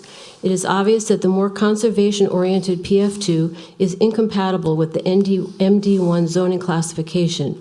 The majority of the PF2 site consists of the Timber Branch floodplain. Although the applicant has stated that they will comply with parish requirements to maintain a 100-foot buffer along Timber Branch, the current zoning substantially exceeds that and therefore provides the additional benefits in flood attenuation and the filtering of pollutants. Floodplains, by definition, are areas that are prone to being inundated by floodwater during heavy rains. The floodplain serves to store floodwater and then slowly release it back into the main channel as the flood recedes. This also slows the speed of the floodwater, reducing the impact of erosion and detrimental effects downstream. Floodplains are important to the filtering of sediments, and she goes on to explain these things in further. But she says, the St. Tammany 2020 agreement with FEMA, now titled STP Multi-Jurisdictional Hazard Mitigation Plan 2020, states as part of its floodplain management goals, gives special attention to repetitive flood loss areas. This area is designated by FEMA as a repetitive flood loss area, and the parish declares it to be a critical drainage area. In addition, in St. Tammany Parish's Stormwater Management Plan, the 2018-23 cycle, which is required for the MS4 permit, it lists as some of its purposes to reduce flooding, decrease volume and amount of runoff, improve water quality in streams, and improve stream habitat. On the parish website concerning stormwater runoff, it stated that all water that enters the storm drain is untreated and then flows into our waters, and it affects so many things like plants, fish, animals, and people. In closing, I would like to refer a question posed by the zoning commissioner to Mr. Mayron as to why he felt the need to rezone the PF2. Mr. Mayron responded that they would prefer for the zoning to be uniform.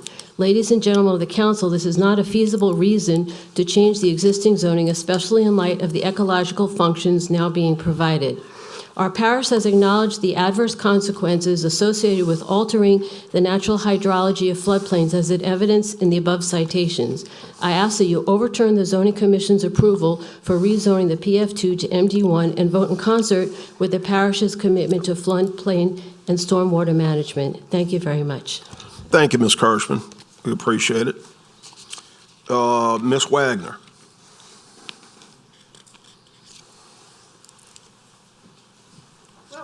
Speak on rebuttal, but I'll use the minute. I got it. I'll use it. You have a minute. Nancy Wagner, 33 Hyacinth Drive, Covington. I met with Pastor Whalen along with some other residents. We support the concept of an assisted living, but he told us they had no plans. He said we might use it for parking, we might make a recreation field, we might have a family life center, we might do an assisted living, or he may just leave it as a buffer for future generations. So we're not against the assisted living, it's the PF2. This tract had two different zoning classifications. PF2, which one of the uses is wetlands, conservation, a park. That's the area around Timber Branch. We do not want that part included in any of these future uses. The PF2 was set up as PF2 during comprehensive rezoning. Other areas of the postponed cases also include PF2. Those areas should be preserved in their natural state for the uses under the PF2. So it's the NC4 that is at question. Did I talk fast enough? Oh, you did fine. Thank you. Okay, so thank you. Mr. Morone. Thank you, Mr. Bender. Members of the council, Paul Marone on behalf of the petitioner. Let me start with that and the standing issue. In fact, my client does have absolute standing to be here and for me to represent this case this evening. First, because my client is the petitioner. At the time that this request was filed, my client was the owner. And if you are familiar with your land use review applications, there are two sections. There is a petitioner section, which doesn't have to be the owner.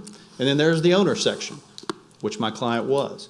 And while my client doesn't own the property, and I'm going to get onto that in a minute, at this time, he is still the petitioner, and I have the right to be here. I also have the right and authority from Pastor Bailey to be here with the First Baptist Church, who is the owner of the property.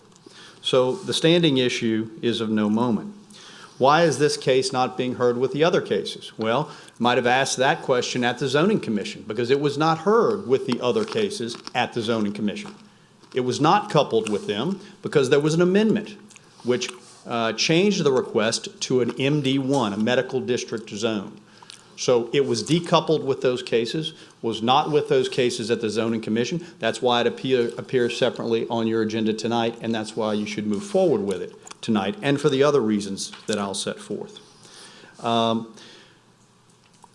Traffic. Let's talk about traffic. But before we talk about traffic, what is the request this evening? You had a lot thrown at you in the last 10 minutes. Well, this property is currently zoned about 13 acres of NC4 and about 2.4 acres of PF2. We are requesting MD1, Medical Residential District. You know how many uses there are in this district? 5. Over 20 in the NC4. There are 5 uses. Let me tell you what those uses are. Hospice, less than 100 beds. Nursing home, less than 50 beds. Assisted living facility, convalescent homes, less than 50 beds. And continuing care retirement community. Those are the uses that apparently people find objectionable on this site. Now, NC4, well, we could have about 20 lots of NC4. 20 lots of NC4. That's probably about 250,000 feet of retail and office space on this site under the existing zoning. But we're proposing to go to MD1 for the 5 uses that you just heard. We're worried about traffic. We're going to deny this or table this because of traffic for 5 uses. The traffic generated by any of these MD1 uses would pale in comparison to the NC4 uses. Not even close. Not even close. So if you don't like traffic, you should vote for this project. You should vote for MD1. Let's talk about the MD1 and the church. As I explained in detail to the commission, there was a benefactor of the church. That benefactor's vision was for an assisted living facility in this location. That benefactor was the one that made it possible for that church to own this piece of property today. Okay? That was his vision. In the purchase agreement, we were obligated to rezone this site to MD1. Obligated to do it. Talking to Pastor Bailey today, he confirmed that he absolutely wants the MD1 zoning as was required in our contract. So there's no debate here. There's no debate about standing. There's no debate about what the zoning should be or what the church wants. The church admittedly does not know exactly what it's going to do with that site. Fair enough. But the church wants that site to be zoned MD1. Zoning that site MD1 is consistent with the other zones in the area. There are multiple MD zones immediately across the street. There's MD2. There was MD3 that was just recently approved. There's an outpatient pavilion there. There's a Presbyterian church there. That's not to mention the First Baptist Church that is immediately next door to us. Let's talk about the moratorium. The moratorium does not apply, as I read it, and it may change by the time it goes through the process. It is not applicable to commercial uses. Seems pretty clear in there to me. It is not applicable to commercial uses. It is applicable to residential zoning. So that's of no moment tonight. It's a red herring. Pay no attention to that. With regards to the PF2, what Ms. Piazza said that I said was correct, but it was only part of my answer to her. Yes, I told her that we would like to have consistent zoning throughout the parcel because, and this is what was left out, there are ample existing requirements in place that protect the area along the creek. There's no need to protect those areas with a different zone because you have two levels of protection there. The timber branch in this area is a scenic stream. It is protected, has a 100-foot riparian buffer by state law. We can't get into that 100 feet. We can't do anything in that 100 feet under state law, which you recognize and you enforce. Let's talk about the floodplain. You all should know very well the changes that you all made to the ordinance regarding protections in the floodplain. There was a work group that I spent many nights here that Mr. Lorino chaired. And you did exactly what the residents asked. You made it even more stringent, more protection. That is in place today. So yes, I said that we felt a consistent zoning throughout the parcel was appropriate because the floodplain and the riparian areas along that creek are already protected by existing legislation. And that's an important omission that wasn't brought up. But we stand by that. There's no reason to rezone a portion of this property any different than the remainder of the property when you already have existing regulations in place that protect it. So with all of that being said, I urge you to concur with the Zoning Commission's approval. There is absolutely no question in my mind, respectfully, that MD1, a medical residential district with only 5 permitted uses, is less intense in every respect, most definitely with regards to traffic, than having 250,000 square feet of commercial or retail space there, having 20 lots of NC4 in that location. This area and this site is consistent with what we are requesting, and we urge you to support the decision of the Zoning Commission and uphold their approval. Thank you. Thank you, Mr. Marone. Mr. Marone, is anyone else on your side wishing to speak? Never is. Okay.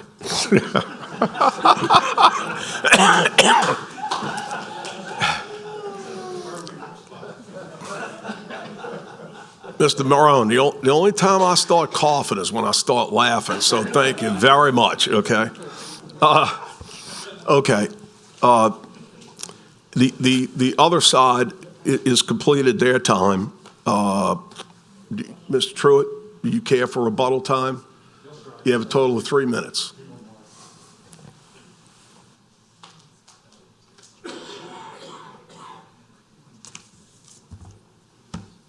I think that Mr. Marone's comment about standing, if in fact he does have a right to be here, I think it violates the spirit of zoning rules. If you don't own a piece of property and you've sold it to someone, why are you going to speak for the new owner as to what they want to do? He can sit here and say what Pastor Bailey says, But we've spoken to Pastor Bailey too, and he says he doesn't know what he wants to do with the property.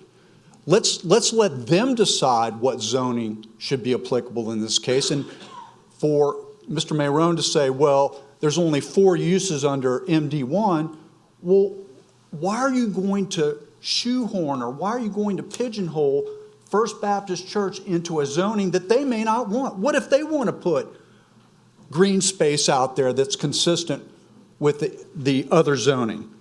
So I think the MD1 is more restrictive, actually. Traffic. The studies that they put forth to the Planning and Zoning Commission estimated that traffic had only grown 3% in that area. I heard a comment from the audience, 3%.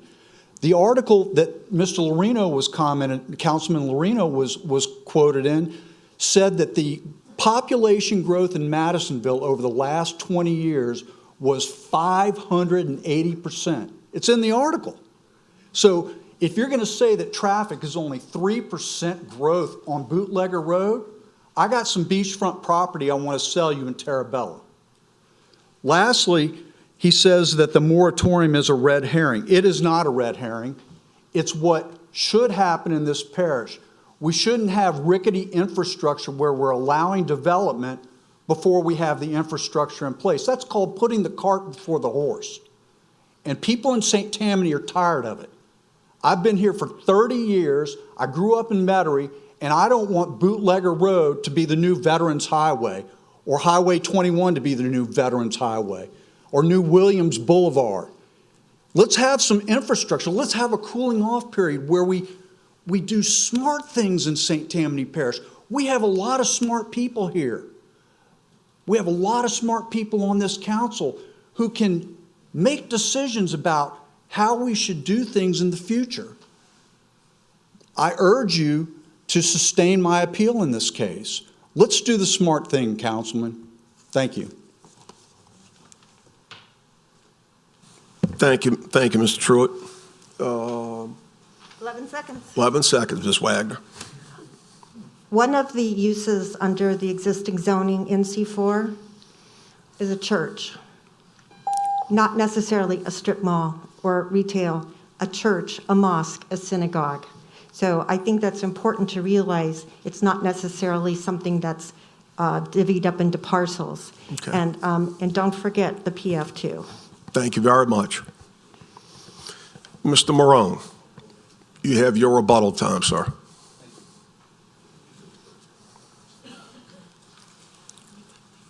Okay.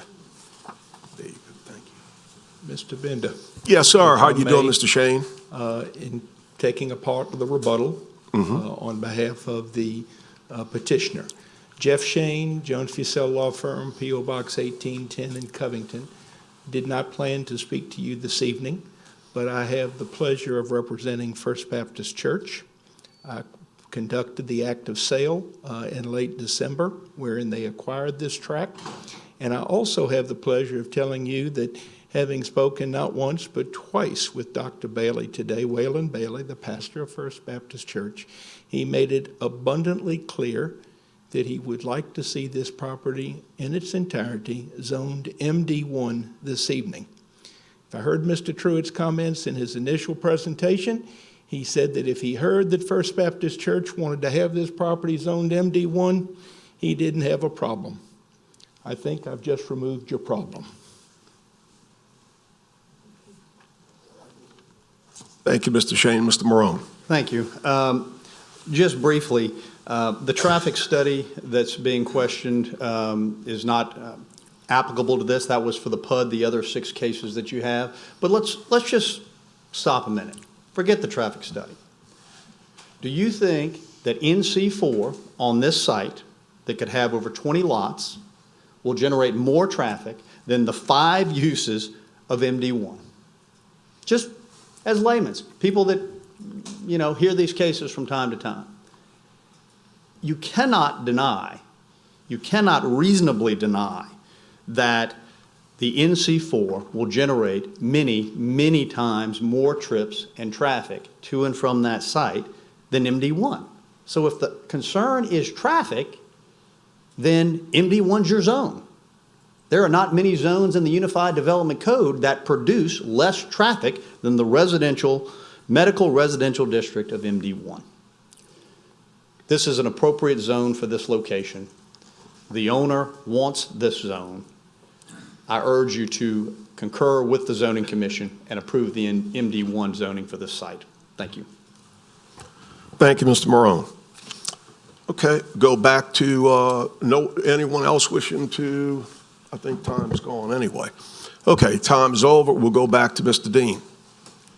Anybody else want to speak? Anyone else wish to speak? I have, Mr. Dean.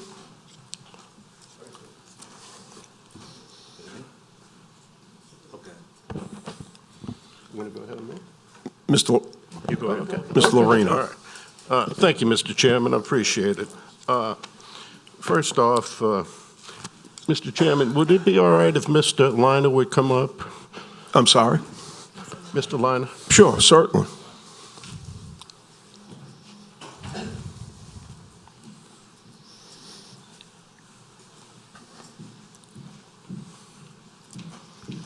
Yes, sir. Yes, sir, Mr. Ross. Thank you.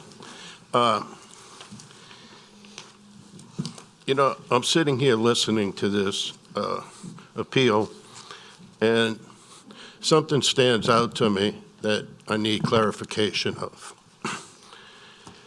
At a zoning meeting, is it discussed that a piece of property is zoned for X, and it could have 400 houses on it, and someone wants to change it to Y, and it has 600, or let's say 200 houses, a little less? Does the Planning Commission think about the fact or try to make a sensible decision that if you change something, you can be downsizing the amount of density, the amount of traffic? You can be downsizing everything. But I have never heard that the Planning Commission has said, you want X, but Y is greater, but there's people opposing it because they want nothing. There's no traffic studies, there's no nothing other than the word traffic. But when someone has something that is downsizing, that confuses me. Yeah, Would you explain that to me? Yeah, we try and make that distinction absolutely in staff reports. So every case is different, you know, so we try and make charts. I'm not saying it happens in every report, but, you know, we try to do that, you know, basically every report that we can. And as an example, I'll read from this particular one, if you don't mind. Yes, sir, go ahead. It says, considering the location of the site, a major collector roadway, the low intensity of allowable uses under the MD1 zoning district, and the variety of abutting zoning classification and uses, staff has determined the requested MD1 medical facilities district will not create an increase in the intensity of uses or traffic in the immediate area. Mm-hmm. So we try and, you know, not give a recommendation. We try and just present our research and analysis to the commission. I hope they take that in consideration when they're, you know, thinking about how they're going to vote. But yeah, I mean, we try and give as much information as possible. Okay, because I'm very confused. I received so many emails on this project against it, saying we want no more traffic, we want no more construction, but it's already zoned to do that. I don't understand that, and that's what has me confused. Do these people not understand that? Are they ignoring that? Are they not paying attention to that? Or am I the dumb one around here? Councilman, you know, like I said, we try and put as much research and analysis in our reports as we can, and we leave it to the commission and the public to digest it as they do. And you're asking me for clarification Yes, now. sir. I hope I didn't read too fast because I tend to do that. I got it. You answered my question. I'm trying to get the other people to figure this out. And I don't know if it's designed to confuse people. We try not to do that. Not you. I'm not talking about you. I'm talking about when we have these appeals or when it goes to the Planning and Zoning Commission. Sure. To me, it seems like a design misinformation that is out there because people cannot be that confused and keep sending emails and saying, stop this project, we don't want traffic, when it's already zoned for traffic. and they're putting less traffic there. So, thank you, Mr. Lyon. Yes, sir, anytime. I'd like to talk about the moratorium. I support the moratorium 1,000%. 1,000. But I can tell everyone in this room, there will be no change to anything in St. Tammany Parish in 6 months. Anybody that wants to bet me, please come forward. I have had a moratorium, as Ms. Wagner knows, for years. And I'm just getting to it 4 years from now. So anybody that wants to come up and say, we have a moratorium and it's going to change in 6 months, you're wrong. That's the moratorium. Mr. Truitt's absolutely correct. Trivets is absolutely correct. That's how I feel about Madisonville. And I feel the same way about this project. But the problem is, this project is already zoned to create traffic. And as I sit here now, it wants to be changed to a little bit, cut it down, but it's still traffic, yes. Does anybody want to buy this for green space? I heard someone say maybe the church would do that. Does anyone that wants opposed to this? Does the parish have money to do it? If I do, I'll vote for it. But you can't expect someone, no matter who it is, to have a piece of property that is zoned for X and they're reducing it to Z and have a problem with it. Other than, I just want to complain. If you want to complain, make the case. What I'd also like to see, may not agree with any study that's presented, but I sure would like to see a study on any other side also that contradicts that, rather than, I know someone. I'm finished, Mr. Chairman. Thank you, Mr. Lorino. Mr. Dean, do you want me to hear Mr. Canulet and Harry? Mr. Canulet. All right, man. Lorena, you all right down there? Yeah, oh, good. All right. I don't want to pass out on me down there. All right. So one of the things we do as a council, at least I've been doing this for a while now, is anytime we get the opportunity to downsize, it's always a win. It's you just can't go wrong. This absolutely downsizes, and it locks it in on a downsize, which is even better, because there's no guarantee a church is going to continue to flourish. I mean, I believe a church would do what a church has to do, and if it means taking land they own and putting shops up, grocery store, whatever, to help them get along, I believe they would. It's just human nature. They want to survive. They want to do things. They need money to do things. The other thing is, I have several of these medical MD1s in my area. The upkeep on them is much better than the normal NC4 shops. They're usually much bigger corporations. They usually have many more employees. They definitely have high-paying employees versus a clerk, versus a cashier.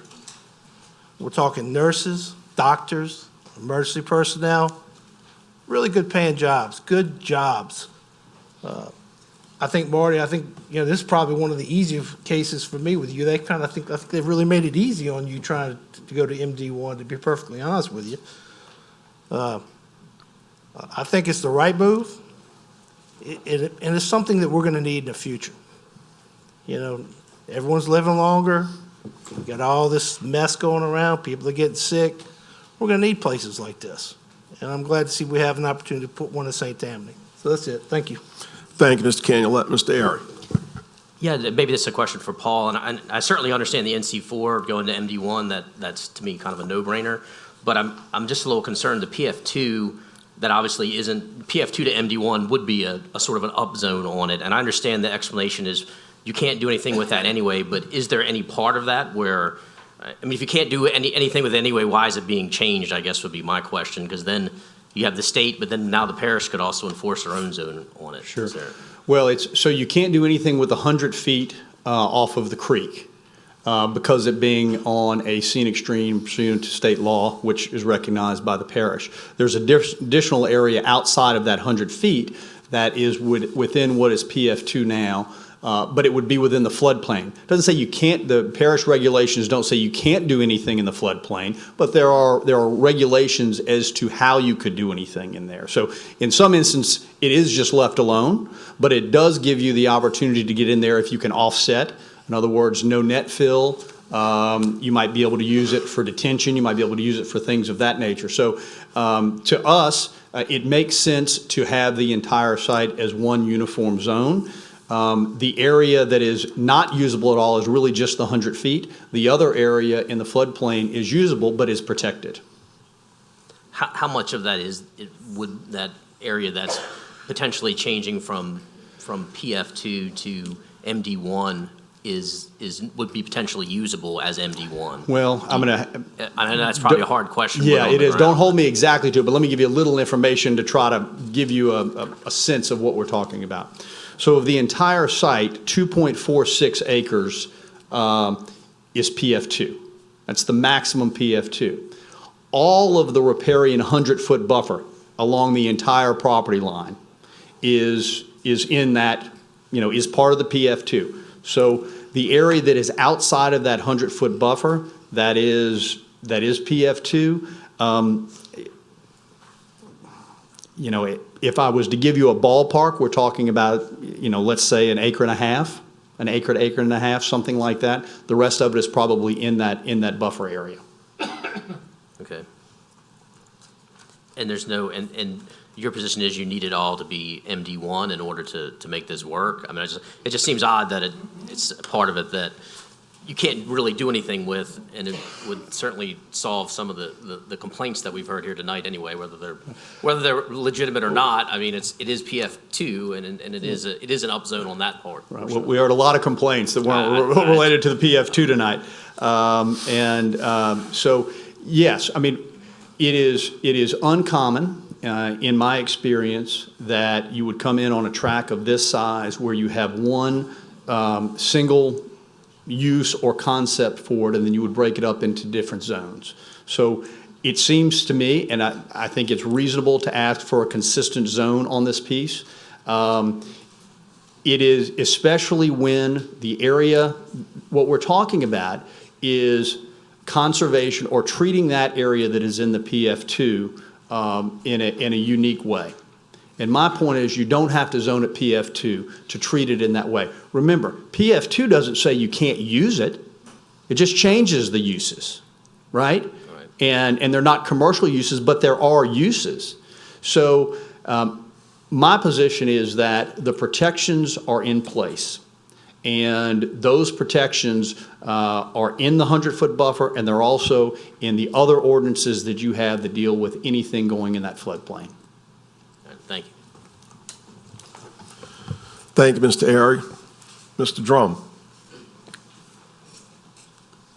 I have a question, Mr. Marone. I'm sorry. Yes, sir, I'm sorry. That's all right. As you know, not too long ago, I was on the zoning commission. I recall, yes, sir. And whenever we had something that needed to be rezoned, like we'd have the NC4, one zone, PF2, the other zone. But here, we're sticking everything in one, which I never saw on the zoning commission.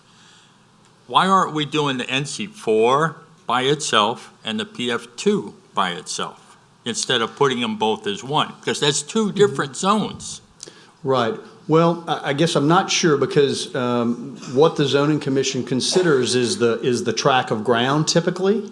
Right. Most typically. And so whatever that tract is zoned, if it has one zone, then that's what's considered. If that tract has multiple zones, then that's considered at that time typically as well. So what you don't typically see a lot of cases at the zoning commissions where you have a single property that has split zones. Yeah, but that's not my typical. question, because Right.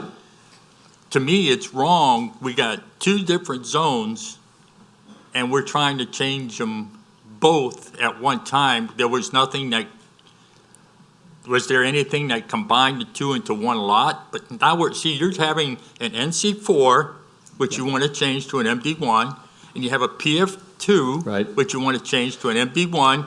That's two different things we should be arguing about, not one. You're confusing something, and it's important. You're confusing the difference between parcels and zones. Well, yeah. We don't have so- two parcels. You have one parcel. But You have one parcel with two zones, not two parcels, each with a zone. Right. So that's the confusion, I think, there. The reason that you only have one request is you only have one piece of property out there.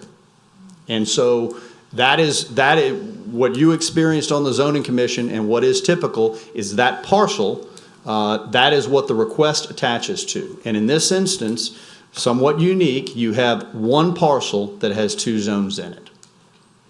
And so you couldn't have a separate zoning case on the PF2 because the PF2 is not a parcel.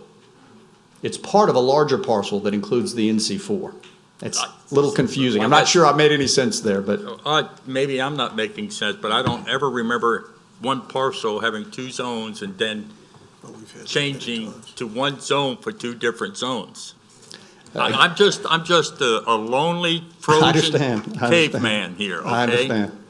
I understand. And I would just say again, what the Planning Commission or Zoning Commission considers is that parcel, and this is all one parcel, even though it has two zones. So if they wanted just to change the NC2, the NC4 and not the PF2, that's still one parcel, then you couldn't do it, right?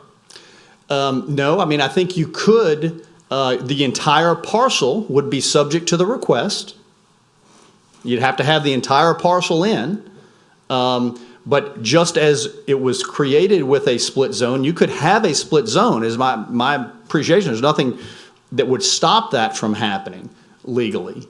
But it would still all be in one request. You wouldn't have two different zoning cases. I don't ever remember one parcel having two zones. Yep, understood. It's not very common. Okay, and we can discuss that afterwards. Okay, thank you. Mr. T.J. Smith, please. Thank you, Mr. Chairman. Since we have two parties representing a absent owner, I don't know who to call up, but the points that have been made about downzoning, I get it. The argument that's been made about traffic impact, I get that too. But there's another piece that's missing here, and I want to just let that piggyback off of what I just heard from my two colleagues that spoke before me. Who can represent for me the absent owner's position on whether he would be in favor of leaving the PF2 and rezoning the NC4? Okay, so Mr. Smith, Yes, sir. in response to that, I see Mr. Shane raise his hand. Mr. Shane. Thank you, Mr. Chair. And in response to your question, and also in response to Councilman Airy's question, again, I represent First Baptist Church, the owner, and I'm authorized to speak on their behalf this evening. I made sure I went through that this afternoon when I realized that some of these issues might come up. It is very important to First Baptist Church that the entirety of the property be rezoned MD1 for another reason that has not been stated this evening. One parcel can have two zones. One parcel can have 5 zones, 10 zones. But where zones meet, it creates setback and buffer possibilities off of where the two zones meet. We want one homogeneous zone for the entire tract so that where the MD1 ends and the PF2 would begin, we would not be restricted in any way by a setback or buffer requirement. You say, well, what do you have in mind doing? We don't have a specific plan, but I'll give you a good example. What if we wanted to put a pavilion within 100 or 110 feet of the scenic stream? placing that pavilion might be limited by a buffer or setback that would be created where two zones meet. So there is another reason why the owner emphatically, I can't say it any clearer, First Baptist Church wants all 15.46 acres zoned MD1. Thank you. Thank you, Mr. Smith, and thank you, Mr. Shane. Mr. Davis.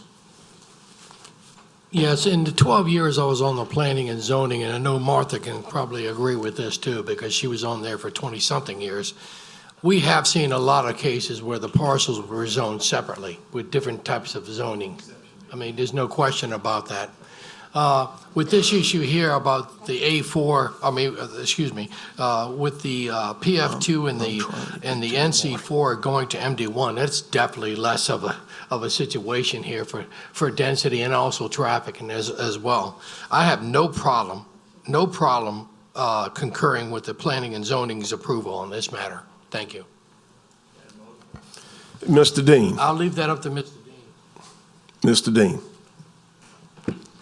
Okay, thank you, Mr. Chairman. It's an interesting thing to me, and I'll spend more time talking about this next month when we're discussing the other, but it's a real interesting thing to me that my very first appeal case in 2004 was on this piece of property, and had probably not as many people in opposition, but it got pretty contentious. Since then, Tarabella has put about 400 or 500 homes and apartments across the street. We got Weston Glen, we got Del Sol, we got Tuscany West, we got Maison de Lac, we got Normandy Oaks, all of those since 2004. I could continue, but I'll take care of that next month when we do. This, and just a long story of the whole thing, a short story of the whole thing is I believe, and I don't believe anybody rationally can argue that this is a down zone for this piece of property. They do want the entire parcel. It makes me feel better that roughly, I don't know if it would be maybe a third of the parcel would be, a third of the PF2 parcel would be kind of untouched. I think this is just a very good, I mean, when you listen to the Planning and Zoning Commission, when you listen to the Planning and Zoning Department, you listen to other people, it is nothing but a down zone on this piece of property. And again, I've been in this a very long time, I think there are pieces of property that people target that don't want anything, and I'm convinced that this may be one of those. So having said that, if you look at what's there, what's already zoned, what he purchased the property that is already there, I think this is a much better decision to zone it this way. So with that, I will like to make a motion to approve the concur with it. Okay, motion by Mr. Dean to concur with the zoning approval, seconded by Mr. Jimmy Davis. Any comments from the council? Audience, please vote.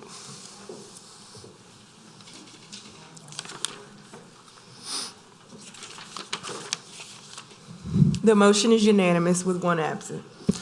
Okay, Mr. Dean, we need a motion, a second introduction of an ordinance.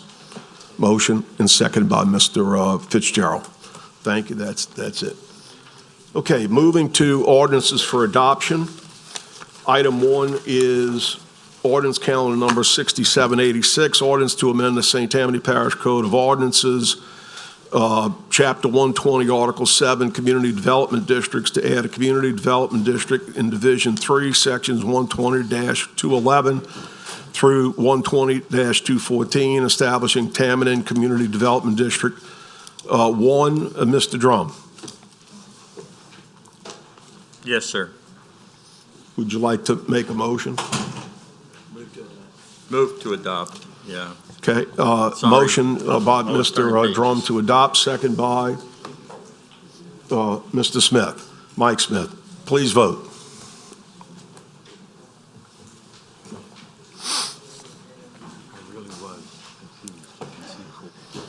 The motion is unanimous with 2 absent.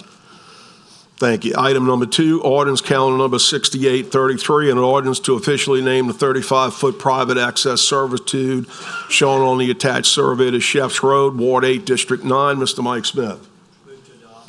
Motion to approve by Mr. Smith, seconded by Mr. TJ Smith. All in favor, please vote.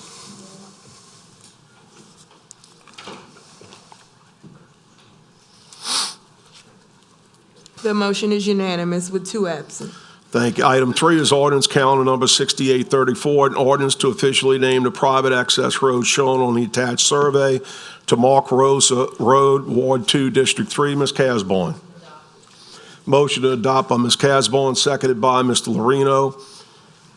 Please vote.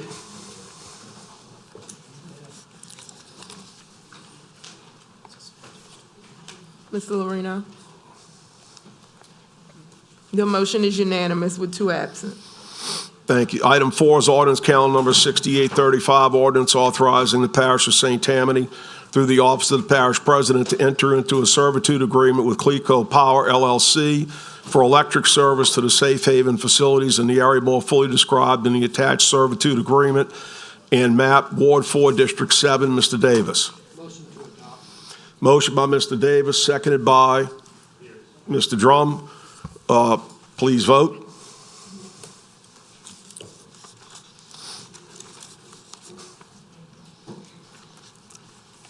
The motion is unanimous with 3 absent. Thank you. Item 5 is ordinance calendar number 6836, ordinance to authorize the Parish of St. Tammany through the Office of the Parish President to acquire certain property for the St. Tammany Parish Library System, Ward 4, District 5. Mr. Toledano.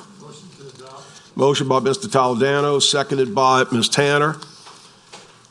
Please vote.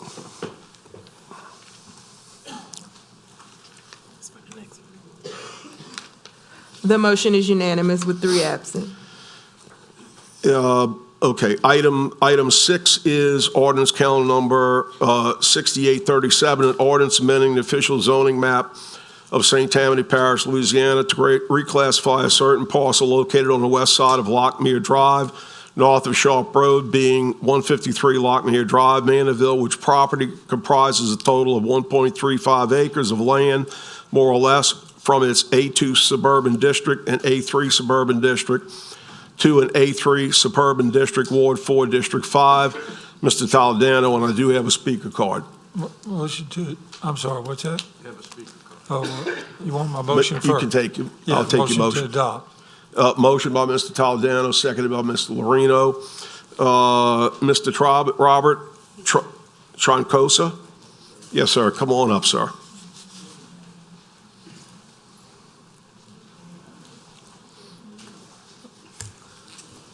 Mr. Toledano, I'm not sure if I need to speak on this. I think you're in good shape. I would fold if I were you. Y'all have a good evening. Thank you, sir. I like the way you did that. No problem. They have a motion and a second. Please vote. Thanks for coming by, sir. The motion is unanimous with 3 absent. The man comes the whole meeting, Riker, and you tell him to fold? Honestly, never saw him out there. Item 5. Item 7. Ordinance calendar number 6838, an ordinance amending the official zoning map of St. Tammany Parish to reclassify a certain parcel located on the north side of Sloat Road, east of West Street, and west of Vincent Road, Slidell, and which property comprises a total of 3.977 acres, more or less from its present A3 suburban district to an I2 industrial district, Ward 9, District 14. Mr. TJ Smith. Move to adopt. Motion by Mr. TJ Smith, seconded by Mr. Davis. Please vote.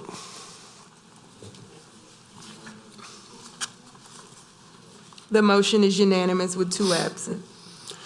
Thank you. Item 8 is ordinance calendar number 6839, an ordinance amending the official zoning map of St. Tammany Parish to reclassify a certain parcel located on the north side of Fitzgerald Lane, west of Louisiana Highway 434, but being 179 Fitzgerald Lane, Covington, in which property comprises a total of 2 acres of land more or less from its present A1A suburban district and RO rural overlay to an A1A suburban district, RO rural overlay, and MHO manufactured housing overlay, Ward 2, District 2. Mr. Fitzgerald. So moved. Motion by Mr. Fitzgerald, seconded by Mr. Dean. Please vote.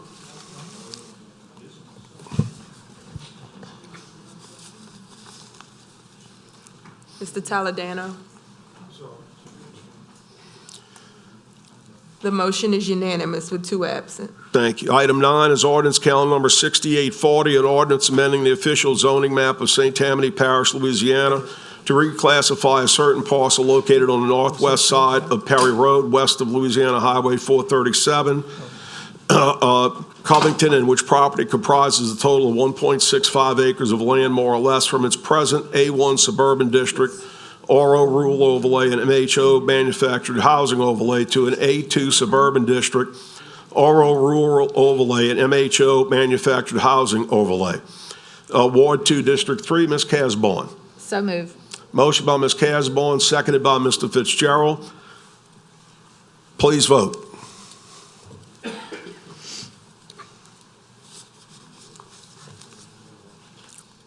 The motion is unanimous with 2 absent.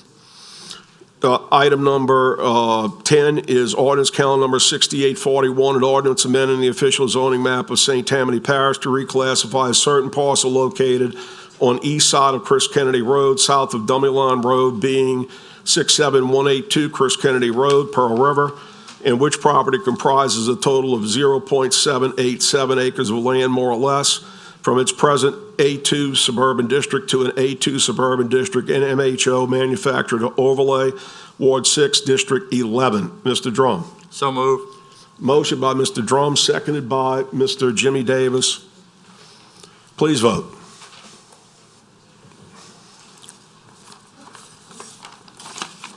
The motion is unanimous with 2 absent. Thank you. Item 11 is ordinance calendar number 6842, an ordinance amending the official zoning map of St. Tammany Parish, Louisiana, to reclassify a certain parcel located on the west side of Louisiana Highway 25, north of Thompson Road, being 78361 Highway 25, Folsom, in which property comprises a total of 0.918 acres of land, more or less, from its present A1 district, suburban district, and RO rural overlay to an NC1 professional office district and RO rural overlay, Ward 2, District 3. Ms. Casborn. Motion by Ms. Casborn, seconded by Mr. Fitzgerald. Please vote.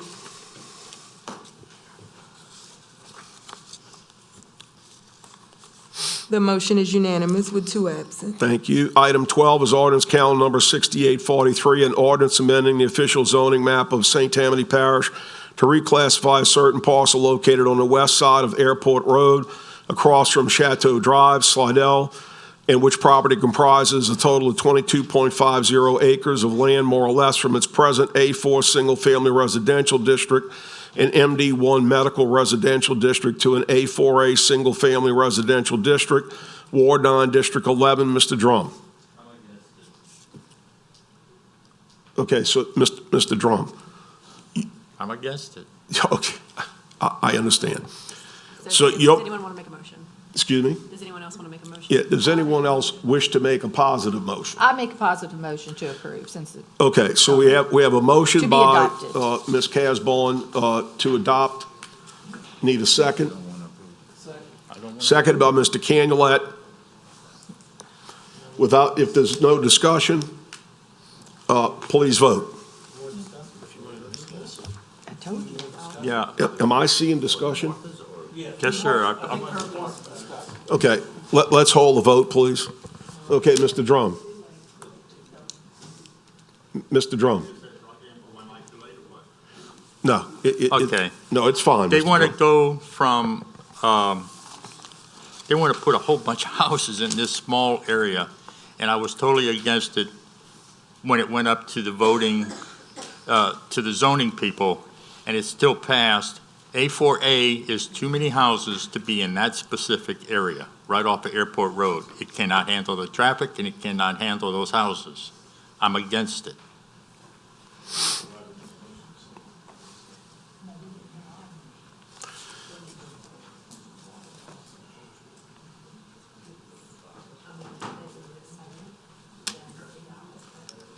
So as legal is confirmed, 1 second, okay. A positive motion is required, okay? Okay, excuse me. Mr. Shane, 1 second, okay? Positive motion is required. It could get a second, and then there would be a vote. The vote can be no or yes, okay? So, Mr. Shane, can you hold 1 second there, Ms. Casborn? Thank you. Mr. Shane. Good evening again. Jeff Shane of the Jones Fussell Law Firm, P.O. Box 1810 in Covington. I represent the petitioner in this matter, and again, the second time tonight I address you, not thinking that I would be coming to the podium.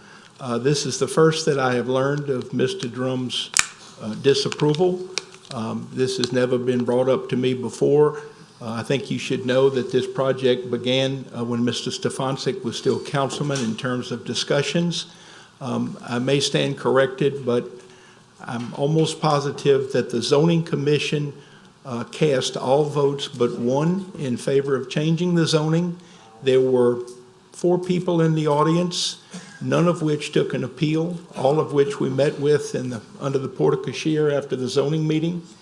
We have also already gone to the planning commission and sought tentative subdivision approval, because this is and the tentative subdivision approval, I think, was a unanimous approval. If not, it was all but one vote, with only one person in attendance at the hearing that evening, and that person wanted to get questions answered, which we did, and obviously that person did not take an appeal.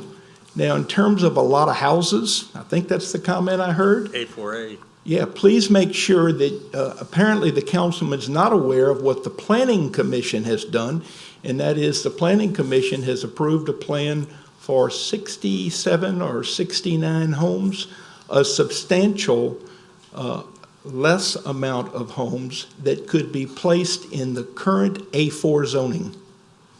To make it clear, the planning commission has approved a tentative subdivision plan that has less homes than the current zoning of the property, and obviously far less than what A4A would provide. So with all due respect to Councilman Drum, not only did I not see this coming, but quite frankly, I respectfully disagree with his assessment that the result of this zoning would produce a whole lot of homes.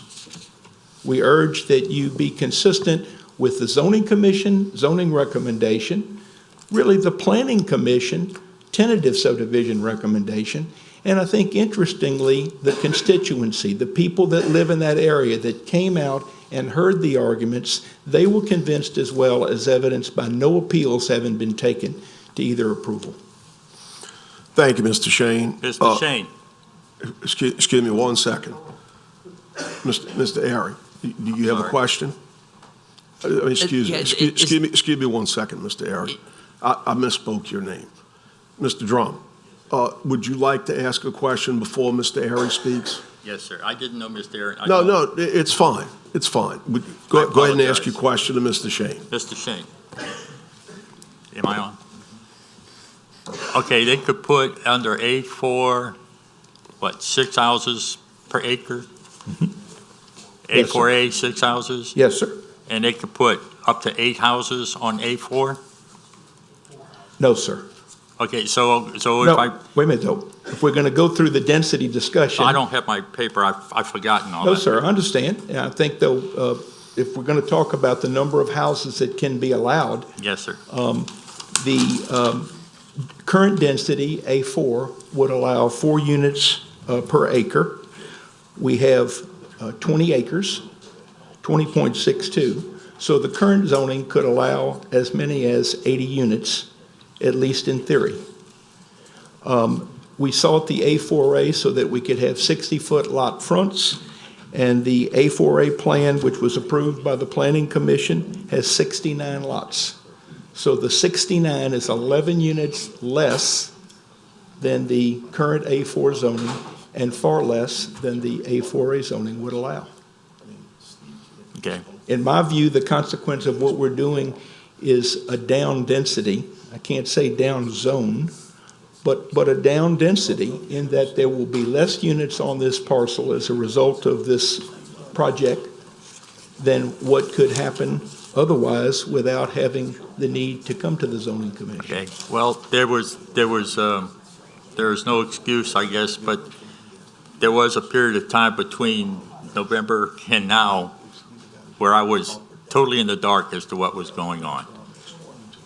I didn't know about the zoning changing coming up. You don't remember our discussion about?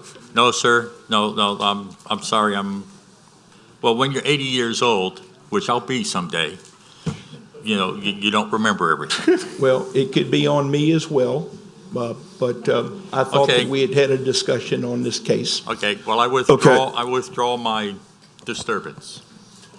Okay, well, excuse me one second. Thank you, Mr. Shane. So, Mr. Drum, Yes, sir. there's a motion on the floor, Yes, okay? And you will certainly have the right to vote yes or no. Yes, sir. So when you say you remove your disturbance, I understand. But the motion has to be a positive motion, so you'll have your option to vote yes or no, Okay. okay? Well, since I blurted out, I might as well blurt out my taking it back, too. So you'd like to remove your objection? Yes. Okay, so noted. Thank you, Mr. Drum. Mr. Airy. Jeff, is this the Matt Bowers property? Sir? Is this the Matt Bowers property? Yes, he is the prospective purchaser. Okay, because I do remember that, I know I'd had a meeting and Jimmy had a meeting, and I know that there were some concerns, even going back to Steve, which you mentioned about the density of it on this, and so that's why it's kind of surprising that I didn't realize that it had even been submitted. I thought there was going to be some extra drawings came back, but obviously it went through the process and no one's appealed it, so that's, I guess that's where we are. But I do seem to recall that there were some issues that it was a lot denser than what we had wanted at the time, so. Could I respond to that? Sure. I met with you and Mr. Davis at a time when Mr. Stefancic was unable to meet with us as planned. And the two of you clearly expressed a desire that the developer consider a 90-foot front lot. And what I told you was that if we did not do 90-foot front lots, that we would definitely come back with a plan that would have less density than the A4 currently allowed. So we went with 60-foot lots, but the number of lots, 69, being 11 less than the 80. And that's, quite frankly, why, in my view, I've characterized it as a positive staff report and a nearly unanimous recommendation from the Zoning Commission, Planning Commission with no appeals. So I don't want you to think that we didn't. I mean, we heard what you two gentlemen said, and I understood that, but I also thought that the idea was to make sure not to intensify the density in that area, to have more homes than would be needed on Airport Road. I think you said it's. Okay, it is I mean, what it is that's. now. No, I understand. Okay. I guess I'm trying to sincerely say that's my recollection of what came out of our meeting. Okay. Well, thank you very much. Ms. Casborn, you made a motion. And I have to think back now. Did I get a second? You do. Mr. Canulette. Mr. There we go. Without further discussion, please vote.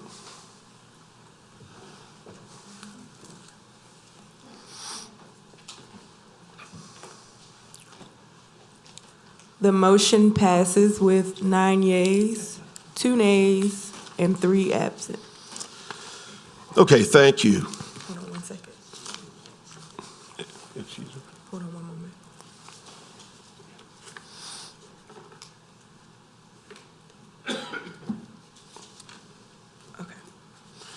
All right, item 13 is ordinance calendar number 6844, an ordinance amending the official zoning map of St. Tammany Parish to reclassify a certain parcel located on the south side of Louisiana Highway 36, east of St. Tammany Airport Road, west of Redbird Alley Road, Abita Springs, in which property comprises a total of 124 acres of land, more or less, from its present I-1 industrial district to an I-2 industrial district, wards 4 and 6, District 7.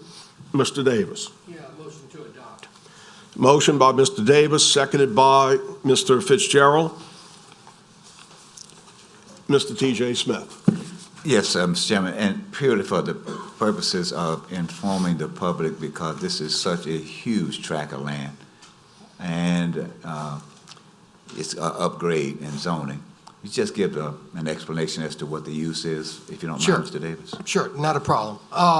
With this piece of land here, which used to be the old sod farm out there by Abita Springs, Copart, which is an auto auction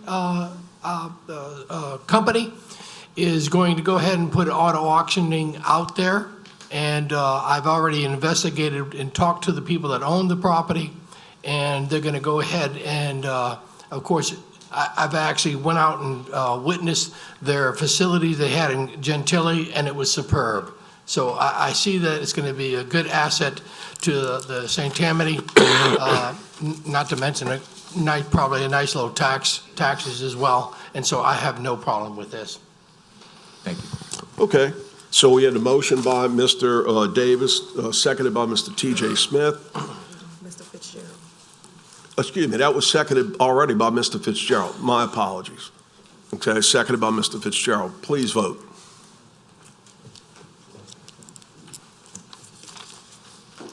The motion is unanimous with 2 absent. Thank you. Item 14, ordinance calendar number 6845, ordinance to amend the 2021 capital improvement budget and capital assets. Amendment number 76, disaster relief emergency events. I need a motion.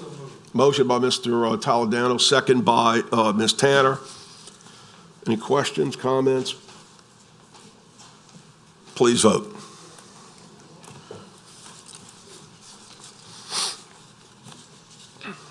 The motion is unanimous with 2 absent. Thank you. Item 15 is ordinance calendar number 6846, ordinance to amend the 2021 capital improvement budget and capital assets. Amendment number 77, St. Tammany Parish Library Facilities. Need a motion? Motion by Mr. Toledano, second by Ms. Casborn. Please vote.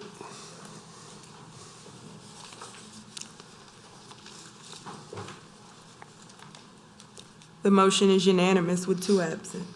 Thank you. Item 16, ordinance calendar number 6847, an ordinance to adopt the St. Tammany Parish Sales and Use Tax Uniform Collection Procedures in St. Tammany Parish Code of Ordinances, Part 1, Part I, Chapter 22, Licenses, Taxation, and Regulations. Article 8, Sales and Use Tax, Division 1, Sections 22-321 through 22-328. And it removes sections 22-310, 22-311, 22-317, as well as Division 4, Section 22-398, and to add Division 3, Section 22-378, and to amend Part 2, Land Development Code, Chapter 120, Planning and Development, Article 9, Economic Development Districts, Division 2, Rooms to Go, St. Tammany Economic Development District, Section 120-289, as well as amending Division 3, Colonial Pinnacle, Nord Delac Economic Development District, Section 120-315. I need a motion. Motion by Mr. Dean, seconded by Mr. Toledano. Mr. T.J. Smith. Yes, Leslie, if I may. Excuse me? Yeah, sure. That's a lot. That's a lot of information. Basically, what is happening here? So this ordinance came to us from the tax collector. They're trying to standardize the policies across all entities that they're collecting for. So municipalities, so it just follows their state law, and for the collection, it's the same thing, but there were some corrections to some of the things. Emily's saying she has some clarification. Most of what's in this ordinance is already part of our code. It's kind of consolidating a lot of the different provisions in different parts of our code into a single ordinance that complies with the revised statute on collection of sales taxes. And like Leslie said, it came to us as a request from Sean McManus at the Sheriff's Office. Thank you. And it has come to my attention recently that, and maybe, I don't know, the parish president might be the best person to speak to this point, that it was discovered that on our sales tax district number 3 collections, that there was a problem with misappropriation of funds mistakenly. And that there's been some, as far as I can understand, some discussion and some work being done to try and straighten that out.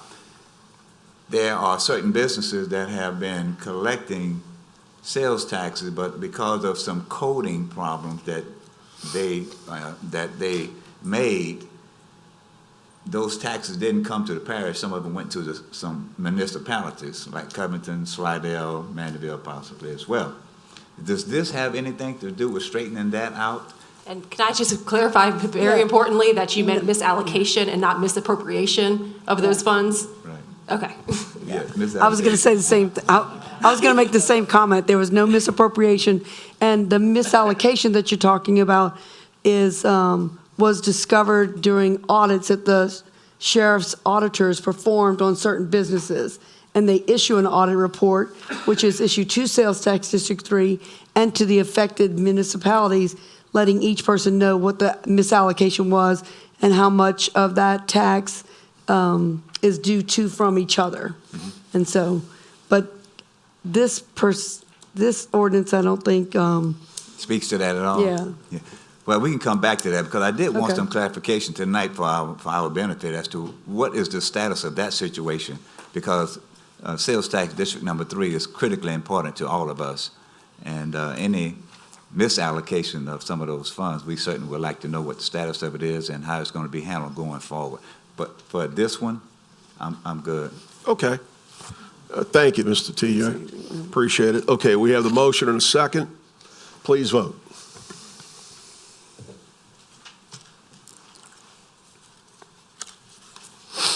The motion is unanimous with 2 absent. Thank you. Item 17 is ordinance calendar number 6848, ordinance to amend the 2022 capital improvement budget and capital assets. Amendment number 1, capital grants, other utilities. Need a motion in a second? Motion by Mr. Drum, seconded by Mr. Canulet. Please vote.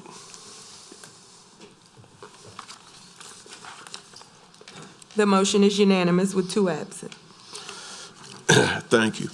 Item 18 is ordinance calendar number 6851, an ordinance amending the official zoning map of St. Tammany Parish to reclassify a certain parcel located on the southeast corner of Elaine Lane and Crystal Lane, being 15398 Elaine Lane, Covington, in which property comprises a total of 1.37 acres of land, more or less, from its present A2 suburban district to an A2 suburban district and MHO Manufactured Housing Overlay Ward 3, District 3. Ms. Casborn. Motion by Ms. Casborn, seconded by Mr. Dean. Please vote.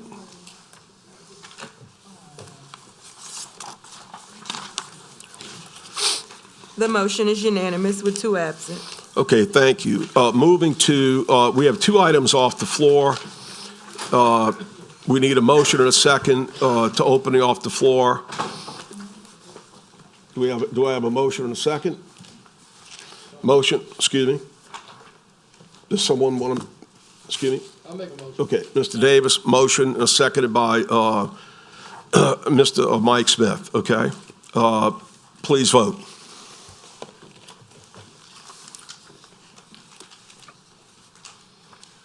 The motion is unanimous with 4 absent.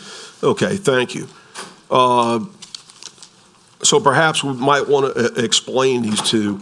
Both of these, in my understanding, were to be last month, okay? And it got carried over to this month instead. I think that's the easiest way to explain it. Am I correct? No, I'm not correct. Huh? They were appeals. Oh, go ahead, please. These 2 items were appeals items that were heard in December. The ordinances were introduced, and they were inadvertently left off of the There agenda we go. for this month as items for adoption. That's a better explanation than I gave. Okay, thank you, Ms. Katrina. So,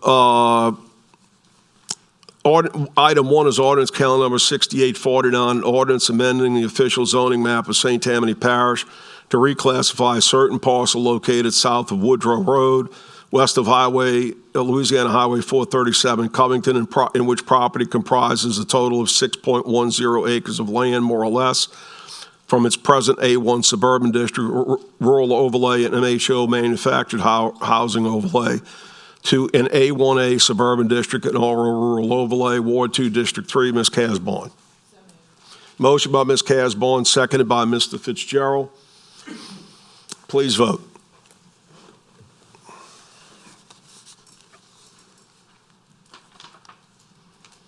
The motion is unanimous with 5 absent. Thank you. Item number 2 is ordinance calendar number 6850, an ordinance amending the official zoning map of St. Tammany Parish to reclassify a certain parcel located on the west side of Allen Road, north of Voters Road, Slidell, in which property comprises a total of 1.01 acres of land, more or less, from its recent A-3 suburban district to a PF1 public facilities district, Ward 8, District 14. Mr. T.J. Smith. Motion by Mr. T.J. Smith, seconded by Mr. Mike Smith. Okay, please vote.